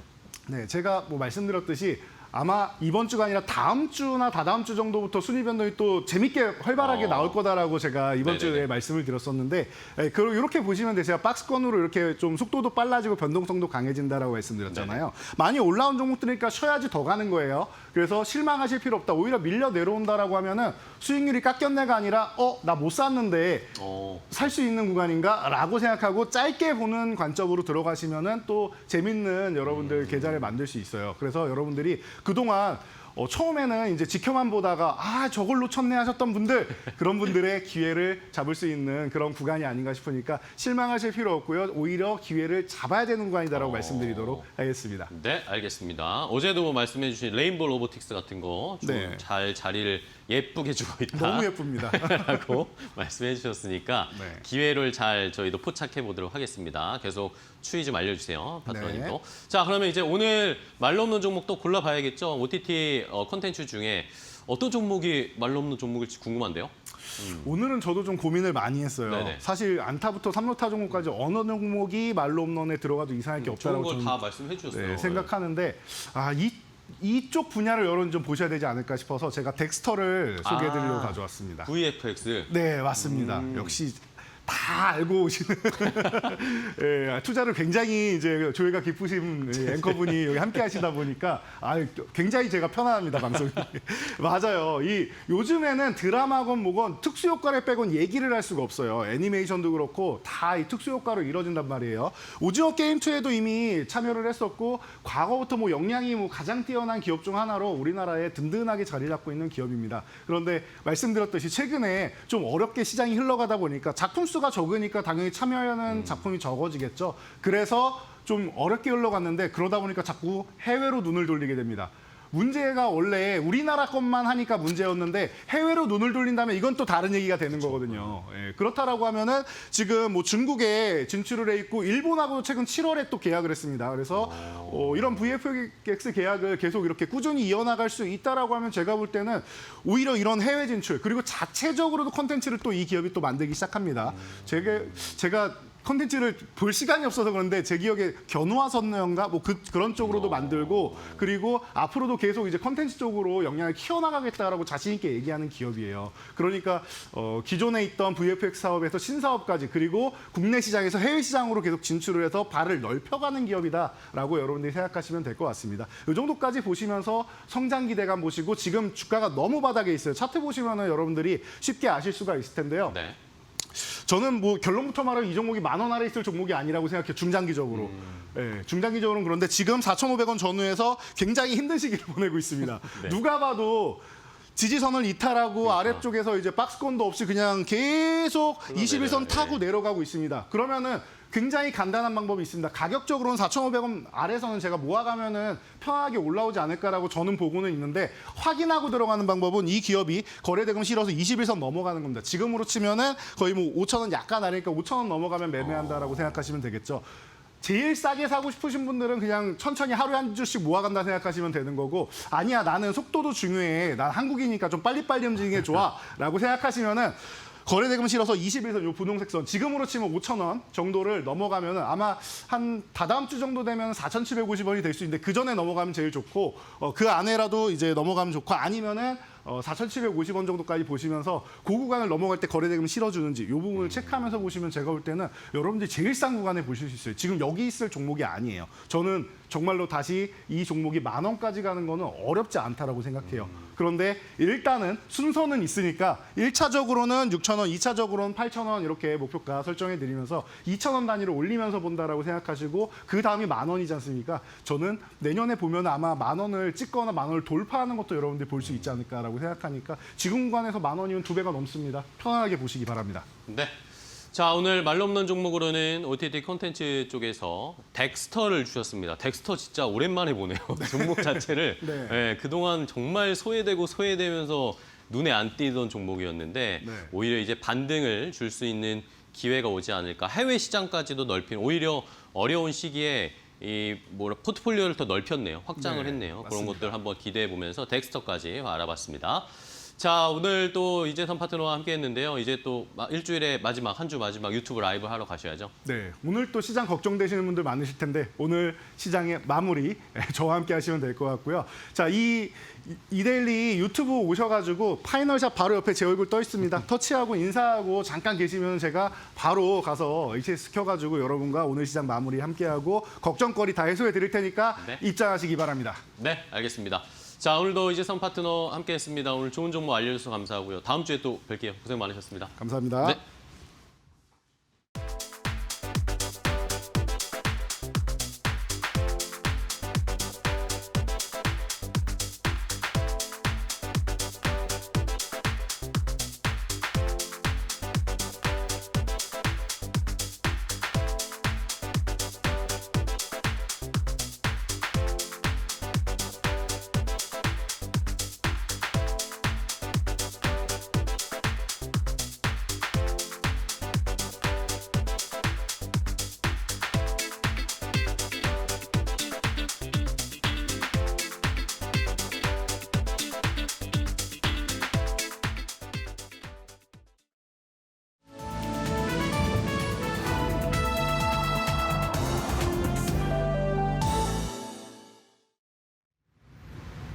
안녕하세요. 증시 날씨 전해드리는 마켓에더의 김수연입니다.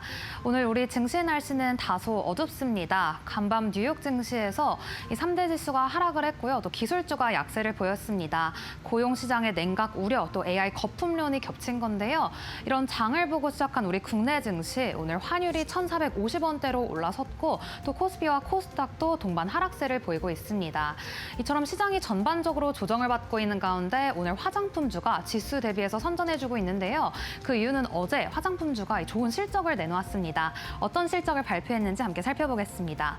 우선 잉글로드랩입니다. 어닝 서프라이즈를 기록했는데요. 영업이익이 전년 대비 225% 급증하면서 컨센서스를 120% 이상 상회를 했습니다. 이로 인해서 오늘 주가는 맑음 보이고 있고요. 이런 잉글로드랩을 자회사로 두고 있는 코스메카 코리아도 사상 최대 실적을 기록했습니다. 특히나 증권사에서는 미국 인디 브랜드 매출이 긍정적이었다는 호평을 내놓기도 했습니다. 이어서 아모레퍼시픽인데요. 영업이익과 매출 모두 컨센서스를 상회했습니다. 특히나 영업이익이 전년 대비 39% 이상 증가한 게 특징적이었는데 오늘도 증권가에서는 실적 반등이 본격화됐다며 아모레퍼시픽에 대한 긍정적인 리포트들이 나오고 있습니다. 이로 인해 오늘 화장품주 전반적으로 맑은 점 확인되고 있습니다. 그렇다면 이어서 오늘 종목별 날씨 보시면서 오늘 시장 분위기 살펴보겠습니다. 우선 앞서 말씀드렸던 것처럼 화장품주들 오늘 좋은 실적을 기록하자 오늘 구름 한 점 없이 맑은데요. 특히 전일장에서 이 스트릿 컨센서스를 맞추지 못하면서 급락했던 APR도 오늘은 상승 전환에 성공했습니다. 이어서 오늘 편의점 업종도 오늘 맑은 흐름 보여주고 있는데 최근 국내 편의점 업계는 정부의 이 소비 쿠폰 효과를 톡톡히 보고 있습니다. 이로 인해 3분기 실적 개선에 성공했는데요. 오늘 실적 발표를 한 GS 리테일은 영업이익이 31% 증가하며 분기 기준 역대 최고치를 달성했고요. 또 BGF 리테일도 매출과 영업이익 모두 전년 대비 증가하는 흐름 보였습니다. 이어서 오늘 로봇주는 비가 내리는 점 확인되고 있습니다. 앞서 말씀드렸던 것처럼 뉴욕 증시에서 AI 거품론이 불거지자 최근 엔비디아와의 협력 기대감으로 상승 흐름 보였던 로봇주 오늘은 비가 내리고 있고요. 조선주도 오늘은 비를 면치 못하고 있습니다. 지난달 글로벌 선박 수주량이 감소하는 추세인 가운데 지난달 한국의 선박 수주량은 18%로 중국과의 격차가 50%포인트 벌어졌다고 합니다. 그 가운데 오늘 삼성중공업은 이 북미 선주와 2,900억 원 규모의 이 선박 수주 계약을 체결했다는 점은 긍정적이었습니다.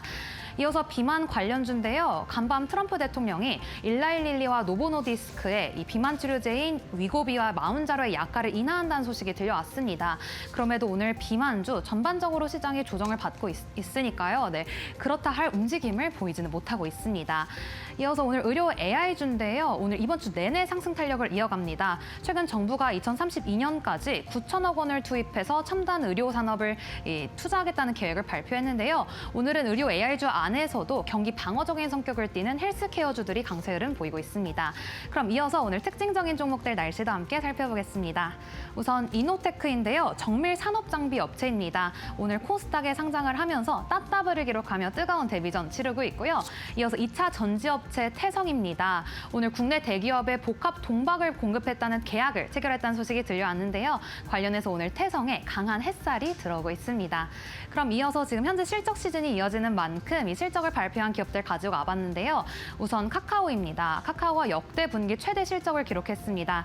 최근 AI 카카오톡의 대대적인 개편으로 혹평이 이어졌음에도 불구하고 3분기 실적이 좋았는데요. 이후에 있었던 컨퍼런스 콜에서는 내년에 신규 매출원이 AI가 될 것이다. 이런 입장을 밝히기도 했습니다. 이로 인해 오늘 카카오 주가는 맑음 보이고 있고 LIG 넥스원은 희비가 엇갈리고 있습니다. 비가 내리고 있는데요. 최근에 3분기 호실적을 기록했음에도 불구하고 오늘 증권가에서는 4분기의 성장 모멘텀이 부재하다고 평가했습니다.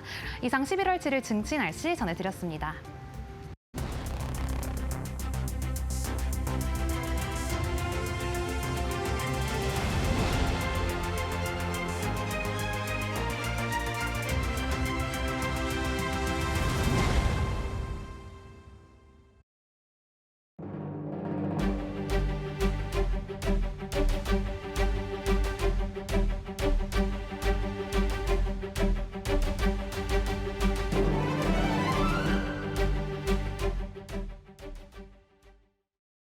성주원 기자의 취재 현장 시간으로 이어가 보겠습니다. 오늘도 사법 리스크에 직면해 있는 기업들의 생생한 현장 이야기 들어보도록 하겠습니다. 이데일리 사회부의 법조팀장이죠. 성주원 기자님 함께합니다. 안녕하십니까? 안녕하십니까? 네, 반갑습니다. 가장 먼저 경영권 분쟁을 벌이고 있는 고려아연과 영풍의 이야기를 들어보도록 할 텐데요. 고려아연과 영풍이 이번 주 나란히 검찰 수사 그리고 법원 판결이라는 사법적 난제에 직면했다고 합니다. 먼저 고려아연 쪽의 상황부터 짚어보도록 할 텐데요. 검찰이 또 다시 고려아연 본사에 대한 압수수색에 나섰다고 하는데 무슨 일일까요? 네, 서울 남부지검 금융범죄합동수사부가 네. 지난 4일 고려아연 본사를 포함해서 또 미래에셋증권, KB증권, 하나은행 등 일부 부서에 대해서 추가 압수수색을 진행했습니다. 핵심 혐의는 지난해 10월에 진행됐던 2조 5천억 원 규모의 유상증자 과정에서 부정거래가 있었는지 여부입니다. 자본시장법 위반 혐의를 받고 있는 상황인데 쉽게 설명을 해드리자면 고려아연은 당시에 경영권 방어를 위해서 자사주를 사들이는 공개 매수를 진행 중이었습니다. 그런데 이 공개 매수가 끝나기도 전에 2조 5천억 원짜리 그 유상증자를 계획했다는 의혹이 불거졌고요. 공개 매수 신고서에는 매수 이후에 재무 구조 변경 계획이 없다라고 밝혔는데 실제로는 유상증자를 준비했다는 것은 이것이 허위 기재 또는 미공개 정보 이용에 의한 부정거래가 될 수 있다라는 것이 바로 검찰의 시각입니다. 그러니까 투자자에게는 지금 경영권 분쟁이 안정화되어 있다 이렇게 안심을 시켜놨는데 실제로는 경영권 방어를 위해서 대규모로 증자를 준비했다 이런 의혹을 받고 있는 걸까요? 네, 그런 셈입니다. 네. 금융감독원도 바로 이 점을 문제 삼아서 지난 1월에 검찰의 사건을 패스트트랙으로 이첩을 했습니다. 검찰은 이미 지난 4월에도 압수수색을 진행했었고요. 이번에 증권사와 은행까지 추가로 압수수색했다는 것은 이 유상증자 전반의 의사결정 과정과 관련된 모든 회사들의 위법 행위를 깊이 들여다보고 있다라는 것으로 풀이됩니다. 만약에 이 사건이 이제 기소로 이어지게 된다면 고려아연의 경영진은 물론이고 또 유상증자에 관여했던 금융사들까지 상당한 법적 리스크에 직면하게 될 것으로 보입니다. 네, 우선 고려아연 쪽은 경영권 방어라는 민감한 이슈와 관련돼서 직접적인 법적 리스크에 직면한 상황이고요. 그럼 영풍 쪽 상황도 짚어보도록 할게요. 영풍이 이번 주 1심에서 유죄 판결을 받았다고요? 네, 그렇습니다. 영풍은 중대재해 사건과 관련해서 이번에 이제 1심 유죄 선고를 받았는데요. 네.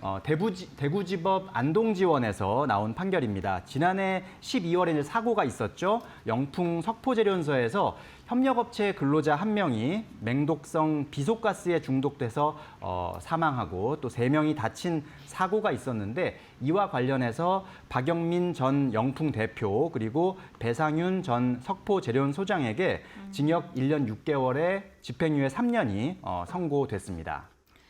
안전 의무를 소홀히 한 원청 기업에게 책임을 명확히 했다. 그러한 점에서 좀 의미가 있는 것 같은데 재판부가 그렇다면 유죄를 인정한 핵심 근거는 어떤 게 있을까요? 네, 재판부는 피고인들이 이 법령에 따른 안전보건 관리 의무를 소홀히 한 책임이 매우 크다라고 봤습니다.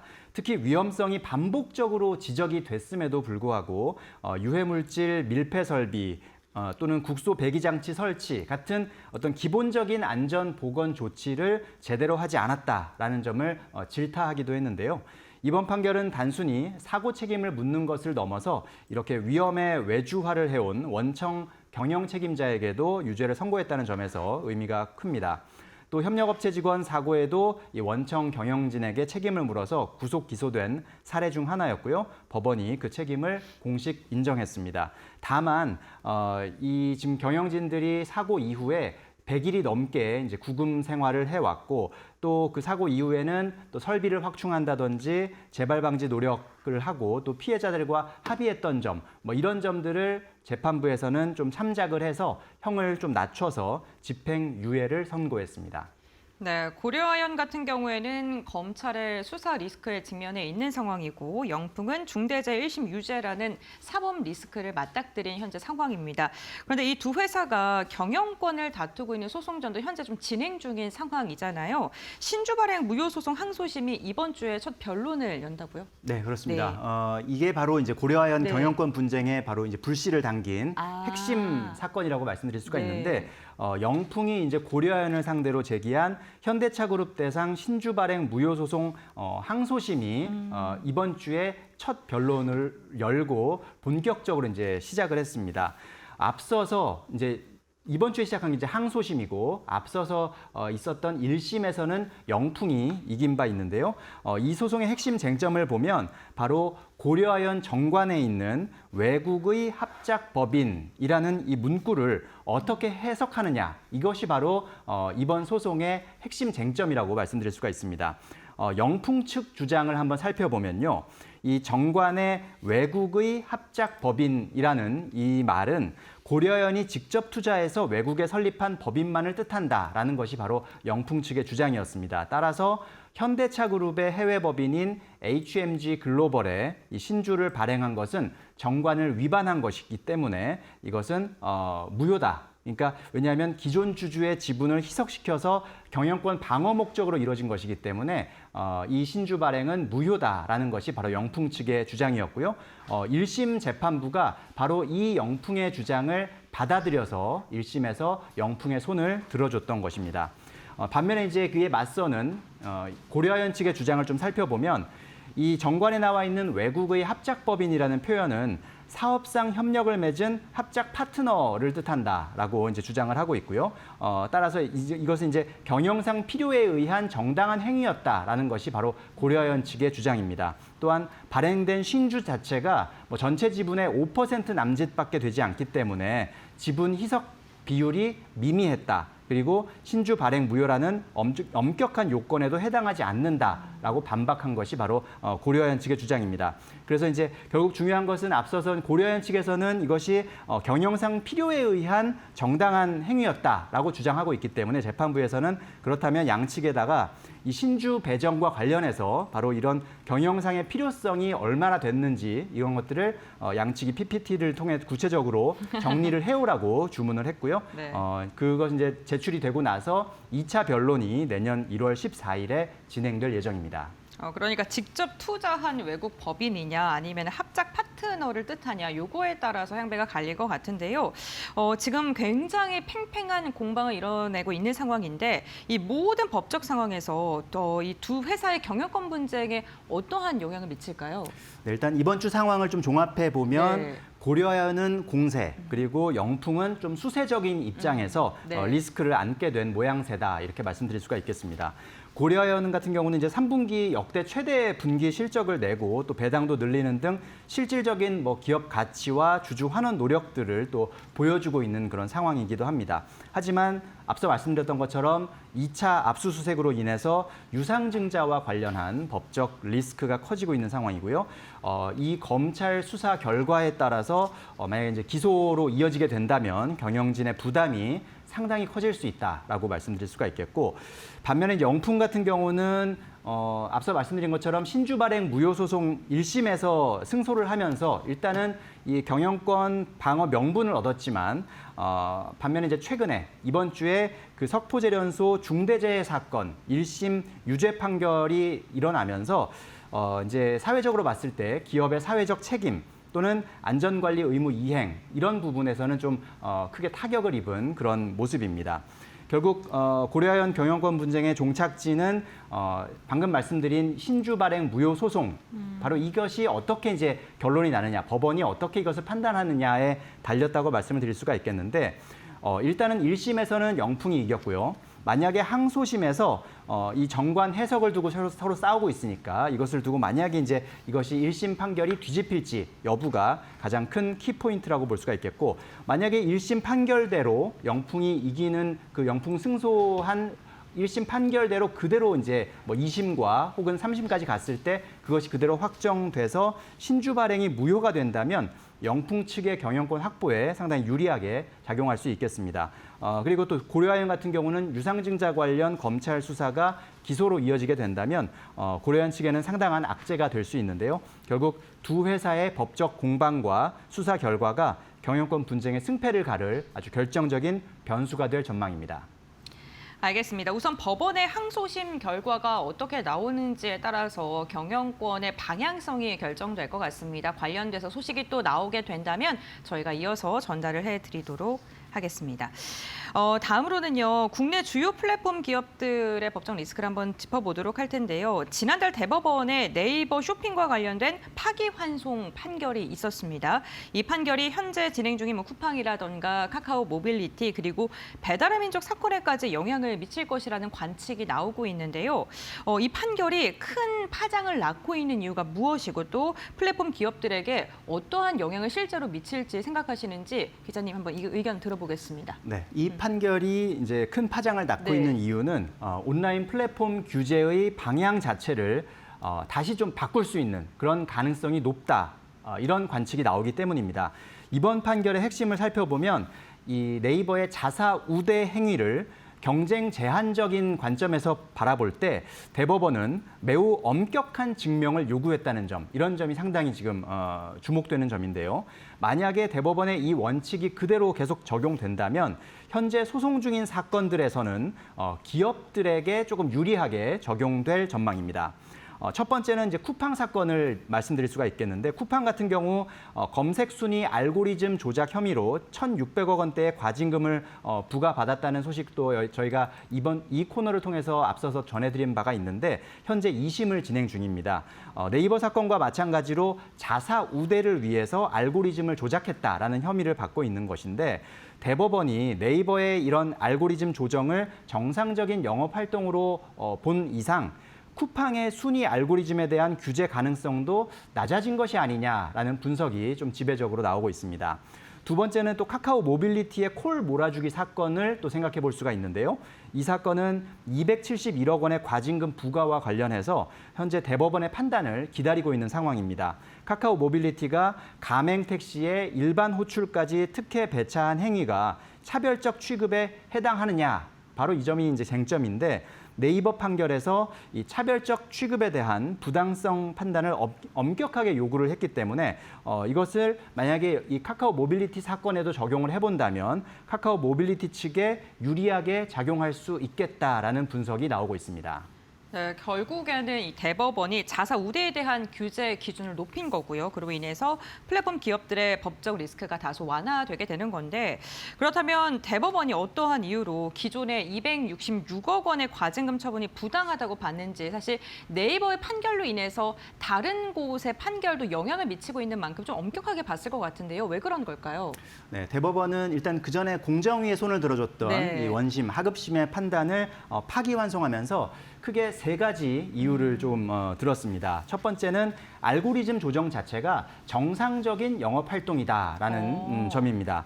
대법원은 플랫폼이 검색 결과 노출에 미치는 영향을 연구하고 또 개선하는 노력을 하는 이 자체로서 이 자체를 경쟁 제한 의도로 봐서는 안 된다라고 지적을 한 것입니다. 바로 이러한 노력은 기업이 당연히 이제 더 좋게 개선하기 위한 어떤 노력이지 또 이것은 성과 경쟁을 위한 행위일 가능성이 있기 때문에 이것을 무조건 비정상적인 영업 행위로 봐서는 안 된다라는 그런 판단을 한 것이고요. 두 번째는 공정위의 선별적인 증거 채택 문제가 또 지적이 됐습니다. 네이버가 2012년부터 2020년까지 수십 차례 알고리즘을 조정한 그런 상황인데 공정위가 그중에서 네이버의 유리한 노출 결과를 가져온, 그러니까 다 바꿔 말하면 공정위의 주장에 부합하는 결과만 5건을 골라서 처분 사유로 삼았다는 거거든요. 그래서 그것은 실제 의도를 왜곡할 우려가 있다라고 본 것입니다. 그리고 세 번째 또 중요한 이유인데요. 경쟁 제한 효과를 엄격하게 판단한다는 그런 원칙을 대법원은 강조를 했습니다. 그러니까 공정거래법상 시장 지배적 지위 남용이 성립하려면 독점을 유지하려는 의도뿐만 아니라 객관적으로 경쟁 제한 효과가 생길 우려가 증명이 돼야 되는데 네이버 쇼핑을 보면은 네이버 쇼핑도 물론 성장을 했습니다. 그런 알고리즘의 어떤 변경을 통해서 네이버 쇼핑도 성장을 했지만 그렇다고 해서 경쟁사들이 또 떨어진 게 아니거든요. 경쟁사들도 거래액이 꾸준히 증가했고 또 그 과정에서 신규 사업자들도 시장에 진입을 했고 이런 점들을 보면 이 네이버의 조작 자체가 뭐 다른 경쟁을 제한하고 시장을 왜곡하는 그런 결과만 가져온 것은 아니다. 이것은 시장 경쟁의 자연스러운 과정 속에서 일어나는 그런 영업 활동이었다. 이렇게 이제 본 것입니다. 그렇기 때문에 그런 점들을 원심, 하급심에서 충분히 고려하지 못했다라고 보고 이제 파기환송을 한 것인데요. 결국 대법원에서는 알고리즘 변경을 무조건 나쁘게 볼 것만이 아니라 실질적인 경쟁을 저해했는지 그 여부를 엄밀히 판단해야 한다라는 메시지를 던졌다고 해석할 수 있겠습니다.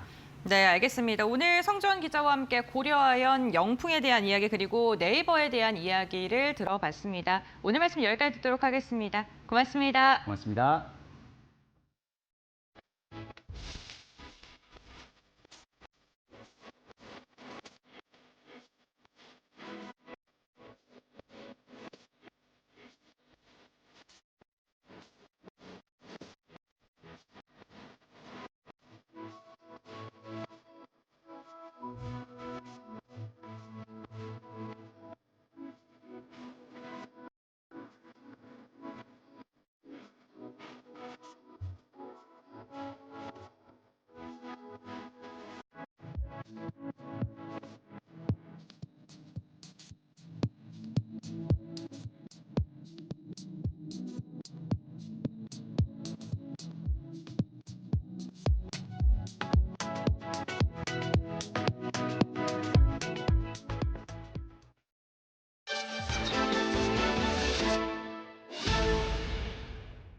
복합 신뢰성 환경시험 장비 전문기업 이노테크가 공모가 대비 4배가까지 급등하며 코스닥 시장에 성공적으로 입성했습니다. 전자제품과 부품이 온도, 습도, 진동, 진공 등 가혹한 조건에서 성능 저하 및 결함의 발생 여부를 검증하는 핵심 설비를 제조해 납품하는 기업입니다. 디스플레이, 반도체, 2차 전지, 자동차 등 다양한 산업에서 신뢰성 시험 장비를 제공합니다.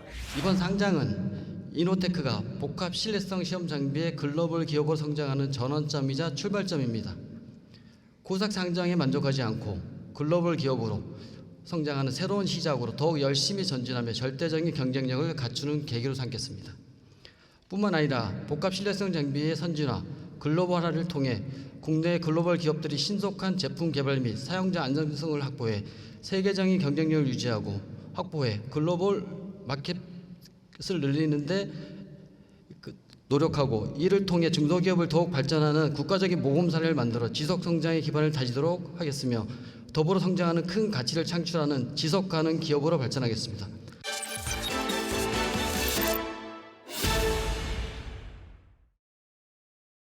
네, 금요일장 라스트 찬스 함께 하실 시간입니다. 오늘도 금요일에 두 분 모셨습니다. 파이낸셜 리서치 박철순 대표, 메리츠증권 도곡 WM센터 김경국 과장 함께합니다. 어서 오십시오. 네, 오늘 시장 특징 좀 잡고 가보도록 하겠습니다. 네, 금요일장의 지수가 좀 많이 빠지면서 놀라신 분들도 계실 것 같은데요. 대표님께서는 오늘 시장 어떻게 보셨을까요? 네, 일단 뭐 이번 주 수요일 날도 급락이 나왔었는데 그 당시와 좀 유사한 흐름들이 오늘도 반복이 되고 있는 상황입니다. 일단 외국인들과 기관들 매도세가 강하게 나오고 있는 상황인데 일단 대형주 위주로 좀 차익 매물이 많이 나오다 보니까 코스피도 역시나 강하게 좀 빠지고 있는 그런 상황입니다. 미국 고용 불안이라든지 AI 고평가에 대한 어떤 논란이 다시 한번 재부각됐기 때문에 관련된 종목들이 많이 빠졌는데 일단은 뭐 반도체가 빠졌고요. 그리고 뭐 방산이라든지 아니면은 전력 기계, 2차전지 최근에 주가를 이끌었던 종목들이 대다수 밀리면서 역시나 코스피는 강하게 밀리고 있는 모습들이 확인이 되고 있습니다.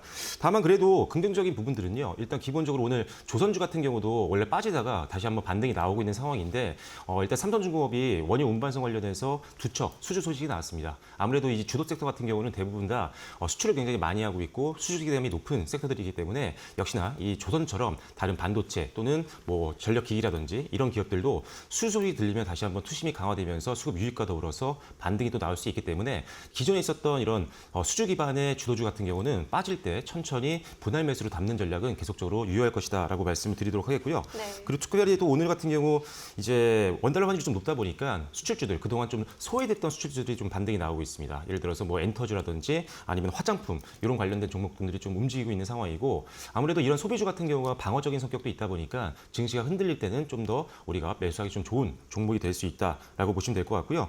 하나 더 말씀드리면 일단은 뭐 네이버랑 카카오 사실 오랜 기간 동안 사실 올리지 못했던 종목군들이었는데 일단 AI라는 성장 모멘텀이 최근에 붙으면서 견조한 실적과 더불어서 성장 기대감이 더해지면서 최근 들어서 좋은 흐름들 나오고 있으니까요. 뭐 네이버와 카카오도 긍정적으로 좀 보시면 좋을 것 같습니다. 네, 전반적으로 지수는 빠졌지만 그동안 소외되었던 종목들 위주로 반등이 나타난 하루였다라고 정리해 볼 수 있을 것 같습니다. 과장님께서는 오늘 시장 어떻게 분석하셨을까요? 네, 일단 이번 주 시장 같은 경우에 이제 11월 첫 거래일을 제외하고 이제 모두 조정을 받으면서 좀 수급적으로 좀 좋지 않은 모습을 계속해서 좀 보여주고 있습니다. 특히 이제 외국인 매도가 조금 거세지면서 이제 개인만 매수에 좀 동참하고 있는 그런 상황이고요. 당분간 이제 수급적으로 외국인의 좀 매도세가 진정되는 국면에서 일단 바닥을 좀 단기 바닥을 좀 잡는 그림이 나오지 않을까 좀 개인적으로 그렇게 보고 있고요. 특히 이제 전일 미국 증시에서 고용 지표가 나왔는데 이런 부분 좀 부진하게 나왔고요. 그리고 또 다시 한번 주가가 많이 올라갔기 때문에 AI 관련된 이제 거품론이 다시 한번 불거지면서 일단 미국장도 전일 조정이 좀 나왔고 국내 증시는 오늘도 그런 흐름의 영향을 좀 많이 받았다 그렇게 좀 보고 있습니다. 하지만 다음 주 같은 경우에는 일단은 조금 기대해 볼 만한 것이 일단은 삼성전자 하이닉스가 여전히 글로벌 AI 밸류 체인 안에서는 저평가 국면에서 좀 거래가 되고 있는 상황입니다. 특히 12개월 선행 PBR로 보자면 삼성전자 같은 경우에 대략 한 1.2배 정도에서 움직이고 있는 상황이고요. 이제 주가가 조정을 좀 받았습니다. 그리고 하이닉스 같은 경우에는 아직도 PBR 기준으로 2.2배 정도 수준에서 움직이고 있는 상황이기 때문에 동종업체인 미국의 이제 마이크론과 비교해봤을 때 마이크론이 이제 2분기 실적 발표 이후에 일단 데이터 센터량 매출 50% 이상 가져가면서 일단 PBR 3배 이상에서 거래가 되고 있는 상황이기 때문에 SK 하이닉스, 삼성전자 글로벌리하게는 여전히 저평가 국면에 진입해 있다.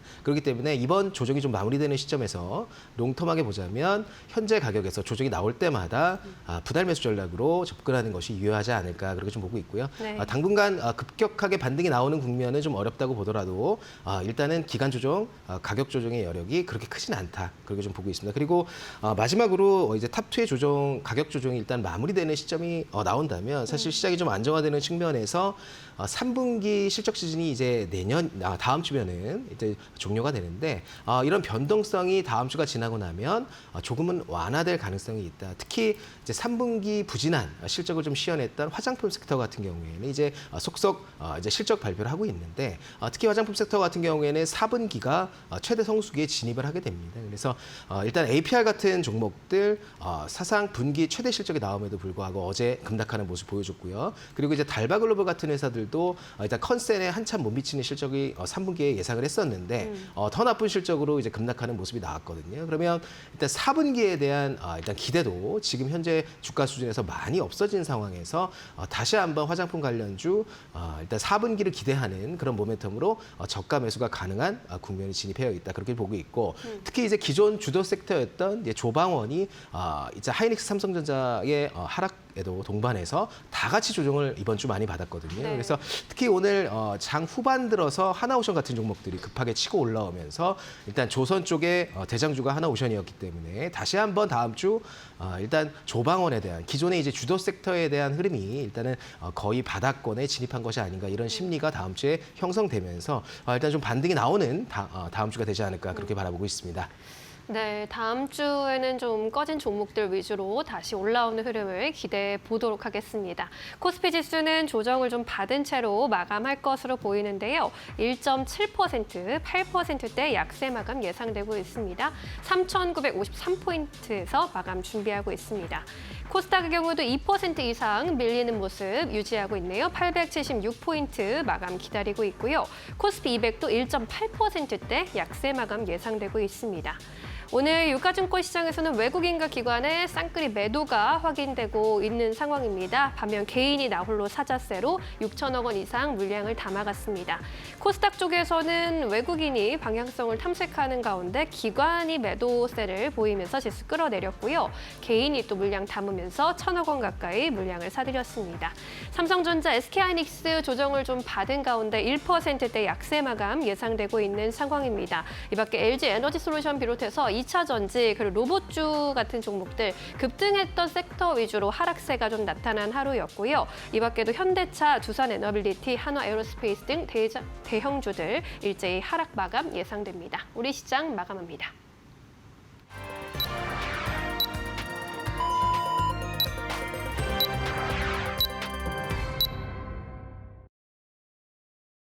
네, 한 주의 마지막 거래일인 금요일장도 마무리가 됐습니다. 이번 한 주 굉장히 변동성이 큰 시장이었던 만큼 투자자분들께서도 걱정이 참 많으셨을 것 같은데요.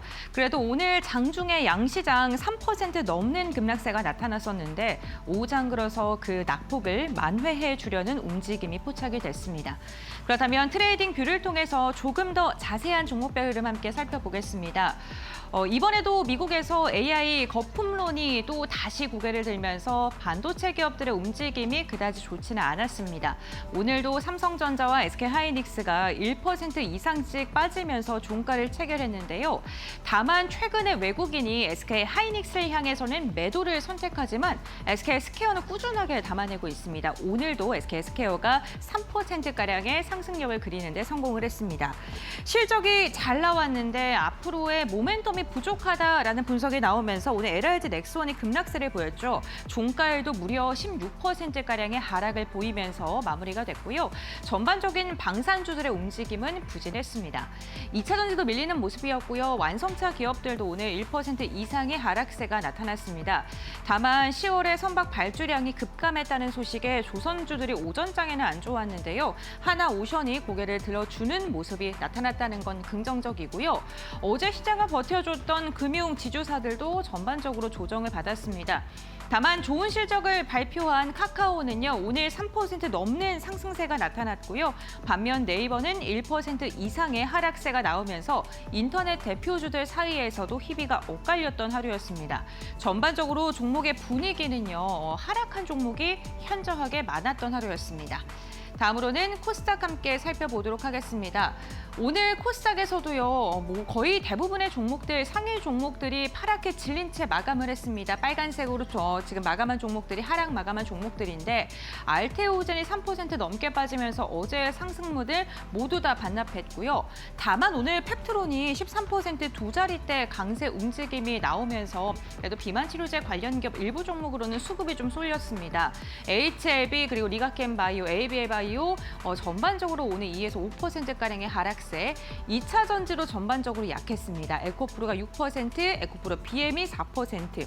이번 주 들어서 하락세가 지속적으로 나오고 있는 섹터가요. 로봇 섹터죠. 그동안 많이 올랐기 때문에 차익 실현에 대한 요구가 좀 거세게 나오고 있고요. 레인보우 로보틱스가 오늘 3%가량의 하락세. 그래도 최근에 시장이 전반적으로 밀림에도 불구하고 일부 반도체 소부장 기업들은 좀 고개를 들어주는 모습이었는데 오늘은 하락했고요. 태성은 3분기 호실적에 7%가량의 오름세가 확인이 됐습니다. 시장의 분위기는 굉장히 경색됐지만 그래도 개별 실적으로 이끌고 가는 시장은 나타나고 있는 상황입니다. 그렇다면 오늘 지수는 어떻게 마감을 했을까요? 신민영 앵커 전해주시죠. 네, 금요일 지수 마감 상황 살펴보도록 하겠습니다. 코스피 지수는 오늘 결국 1% 이상 하락하면서 2% 가까운 낙폭 그리면서 마감을 지었습니다. 3,953포인트에서 장을 마쳤고요. 코스닥의 경우에도 2.3% 내리면서 816.81포인트의 종가를 형성했습니다. 코스피 200의 경우에도 2% 가까운 낙폭을 그렸습니다. 코스피 지수 오늘 하락 출발한 이후로 장 초반에는 반짝 상승하나 싶었는데 낙폭을 크게 키우는 모습이 확인되기도 했습니다. 장중에 3,900선 내주면서 3,887포인트까지 저점을 낮추기도 했는데요. 그래도 오후장 내내 부지런히 올라오는 모습으로 3,950선 위에서 마감을 지었습니다. 코스닥의 경우에는 오늘 장중 내내 마이너스권에 머무르는 모습이었습니다. 장 초반부터 하락 출발을 했고요. 결국에 장중에는 864포인트까지 저점을 찍기도 했습니다. 네, 이어서 오늘 수급 상황 살펴보도록 하겠습니다. 코스피 시장에서 외국인과 기관의 수급이 함께 빠져나가는 모습이었습니다. 외국인이 4,700억 원대, 기관도 2,281억 원의 매도 우위를 기록했고요. 반면 개인이 물량을 소화해가면서 7,000억 원 가까운 매수 우위를 기록했습니다. 코스닥 시장의 수급도 함께 살펴볼까요?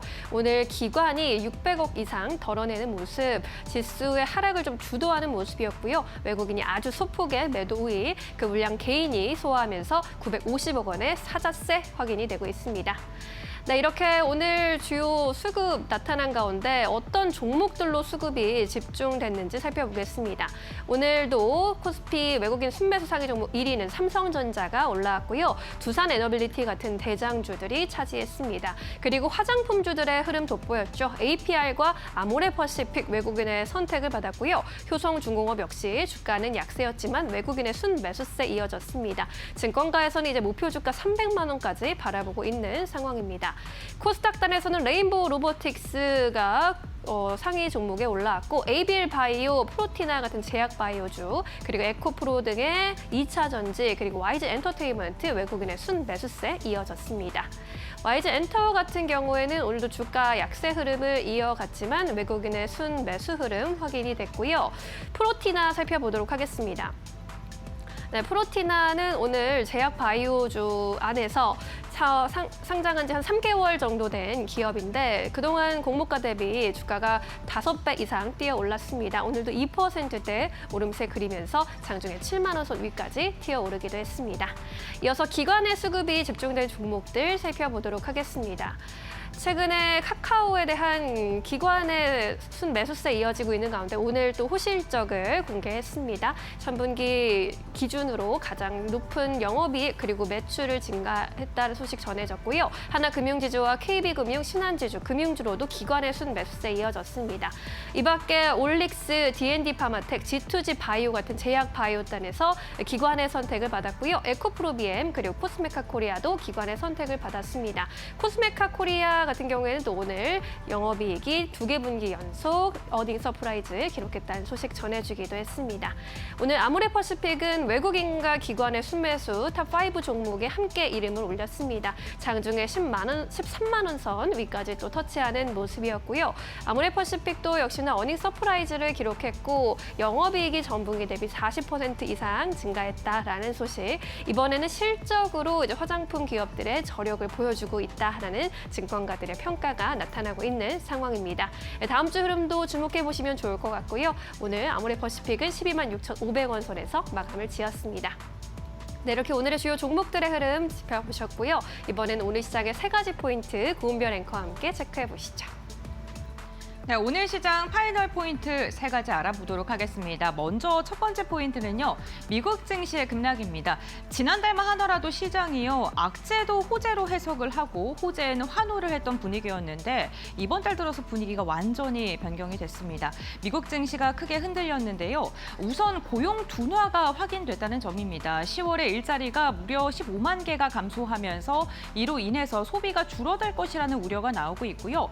여기에다가 셧다운 장기화에 대한 우려감, AI 고평가 논란이 다시금 고개를 들면서 여러 가지 악재 속에 미국 기술주들이 크게 출렁였고요. 이에 대한 영향이 오늘 국내 증시까지 미치는 모습이 확인이 됐습니다.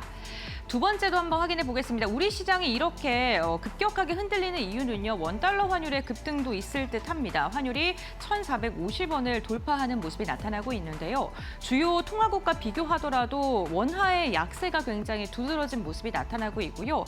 이로 인해서 외국인의 매도세가 이번 주 내내 이어지고 있다는 점도 부담스럽습니다. 외국인이 돌아올 생각을 하지 않고 있는 건데요.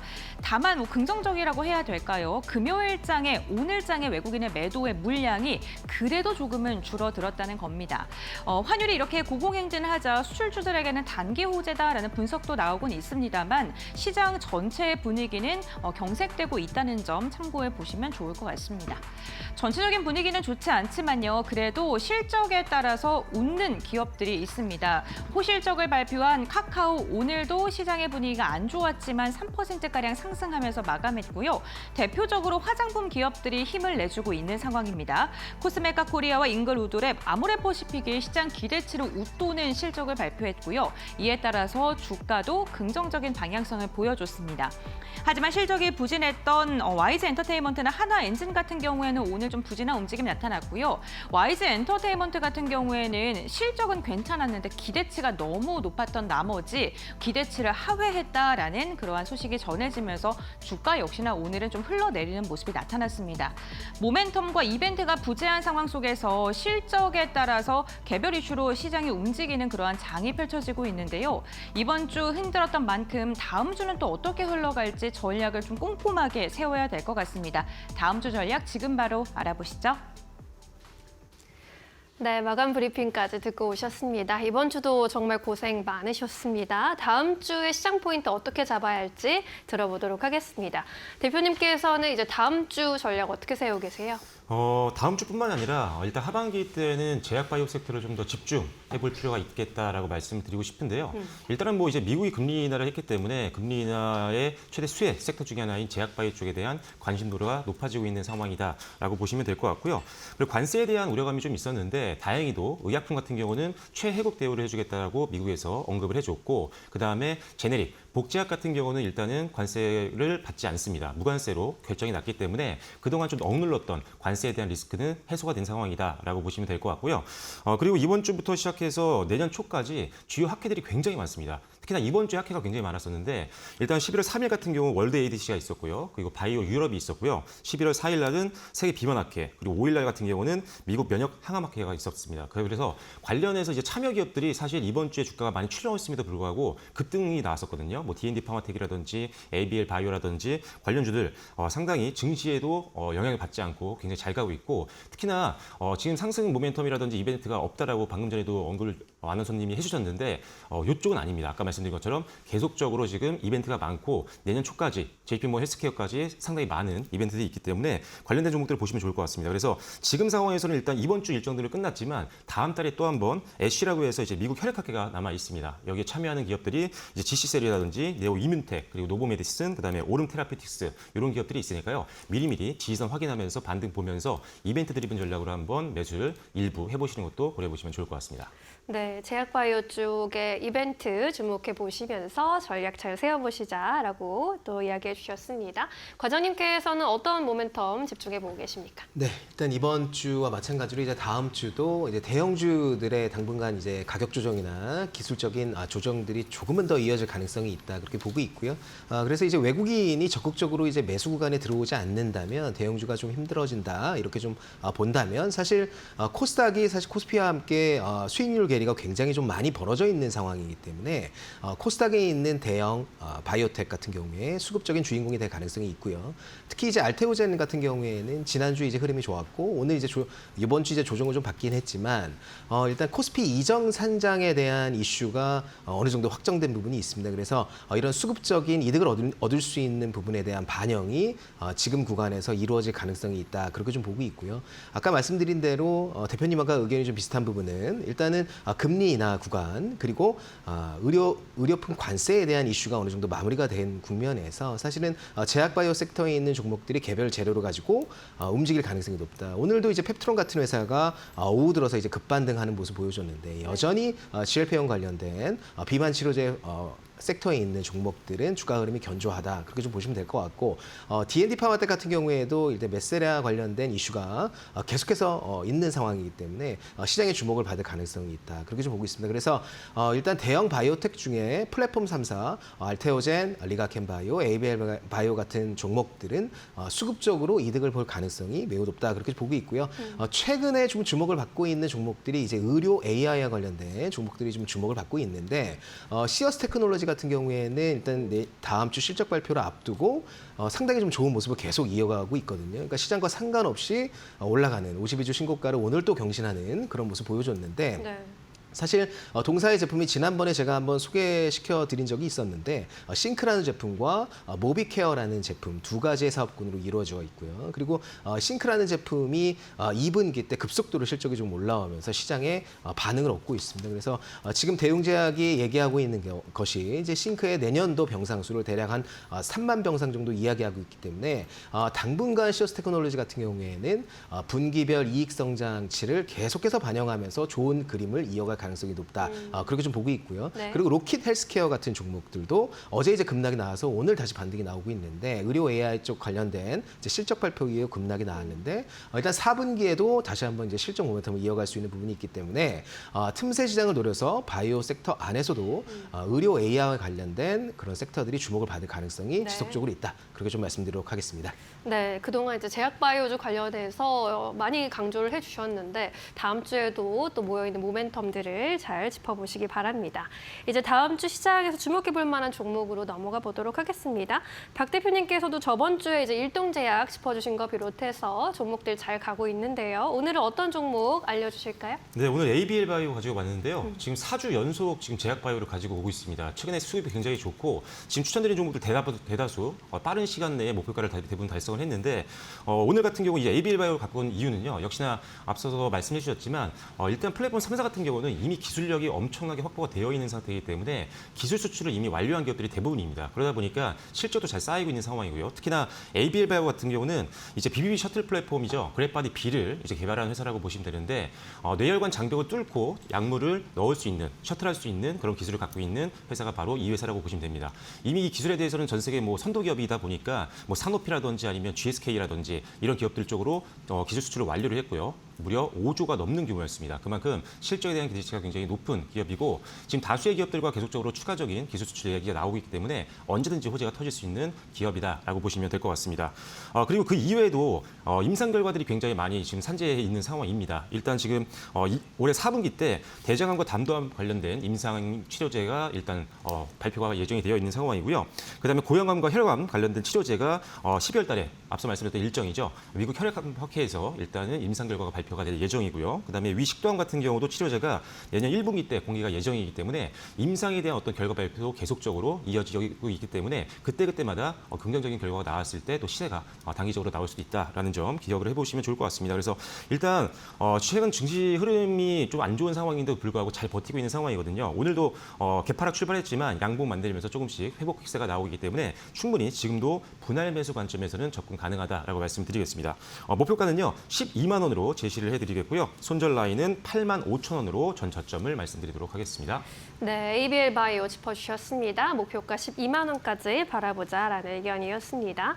과장님께서도 그동안 제약바이오 종목들, 좋은 종목들만 짚어주셨는데 오늘도 제약바이오인가요? 아니요, 오늘은 그 유리기판 쪽에 있는 종목들 지금 좋게 보고 있는데 SKC라는 종목 가져와 봤고요. 이제 3분기 실적 발표 이후에 여전히 이제 적자를 좀 지속하는 구간에 진입이 되어 있습니다. 그래서 실적 발표 이후에 시장과 함께 조금 조정을 받았는데 때문에 일단 이번 어닝콜을 통해서 이제 3분기 실적 발표 이후에 이제 화학 사업부를 매각한다는 이야기가 좀 나왔고요. 그리고 이제 동박 부분을 적자폭을 좀 감소시키기 위한 회사의 전략 구상이 계속해서 좀 나오고 있는 상황입니다. 그래서 현재 공장 가동률이 한 50% 정도 되는데 동박 사업가 그래서 이 가동률을 75%까지 끌어올린다면 이제 적자를 좀 줄어들 수 있는 구간에 진입해야 할 수 있다 이렇게 좀 보고 있고 그래서 SKC가 내년부터는 일단 내년 하반기로 들어갈수록 흑자 전환하는 그런 그림이 그려지고 있는 상황입니다. 그리고 SKC의 신성장 모멘텀이 유리기판 쪽에서 지금 글로벌 A사와의 협약이 계속해서 지금 이루어지고 있는 상황이고요. 이런 부분이 만약에 테스트가 돼서 공시로 나온다면 주가가 좀 이 자리에서 좀 탄력을 받을 가능성이 매우 높다 그렇게 좀 보고 있기 때문에 현재 가격에서 충분히 한번 매수해볼 만한 가격대다 그렇게 좀 보고 있고요. 목표가는 14만 원, 손절 라인은 10만 원 정도로 잡아도록 하겠습니다. 네, 오늘은 SKC 이야기해 주셨습니다. 잘 참고해 보시기 바라겠습니다.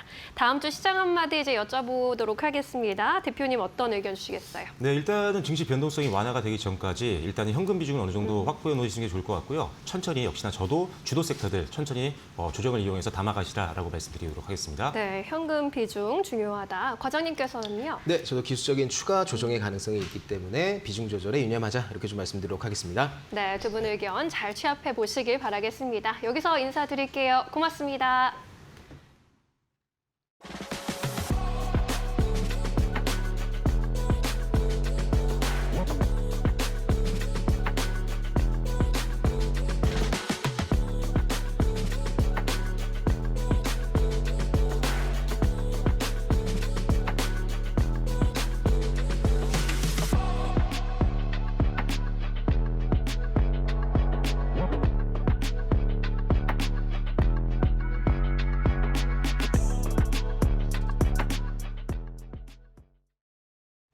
네, 이렇게 한 주의 마지막 거래일도 끝이 났습니다. 이번 주 참 힘들었던 장이었는데 다음 주는 우리 시장 다시금 살아날 수 있기를 바라보겠습니다. 네, 결국에는 웃을 수 있는 연말장이 될 수 있길 바라면서 저희 더 유용한 정보와 함께 찾아오겠습니다. 시청해주신 여러분 고맙습니다. 마감은 언제나 파이널 샷.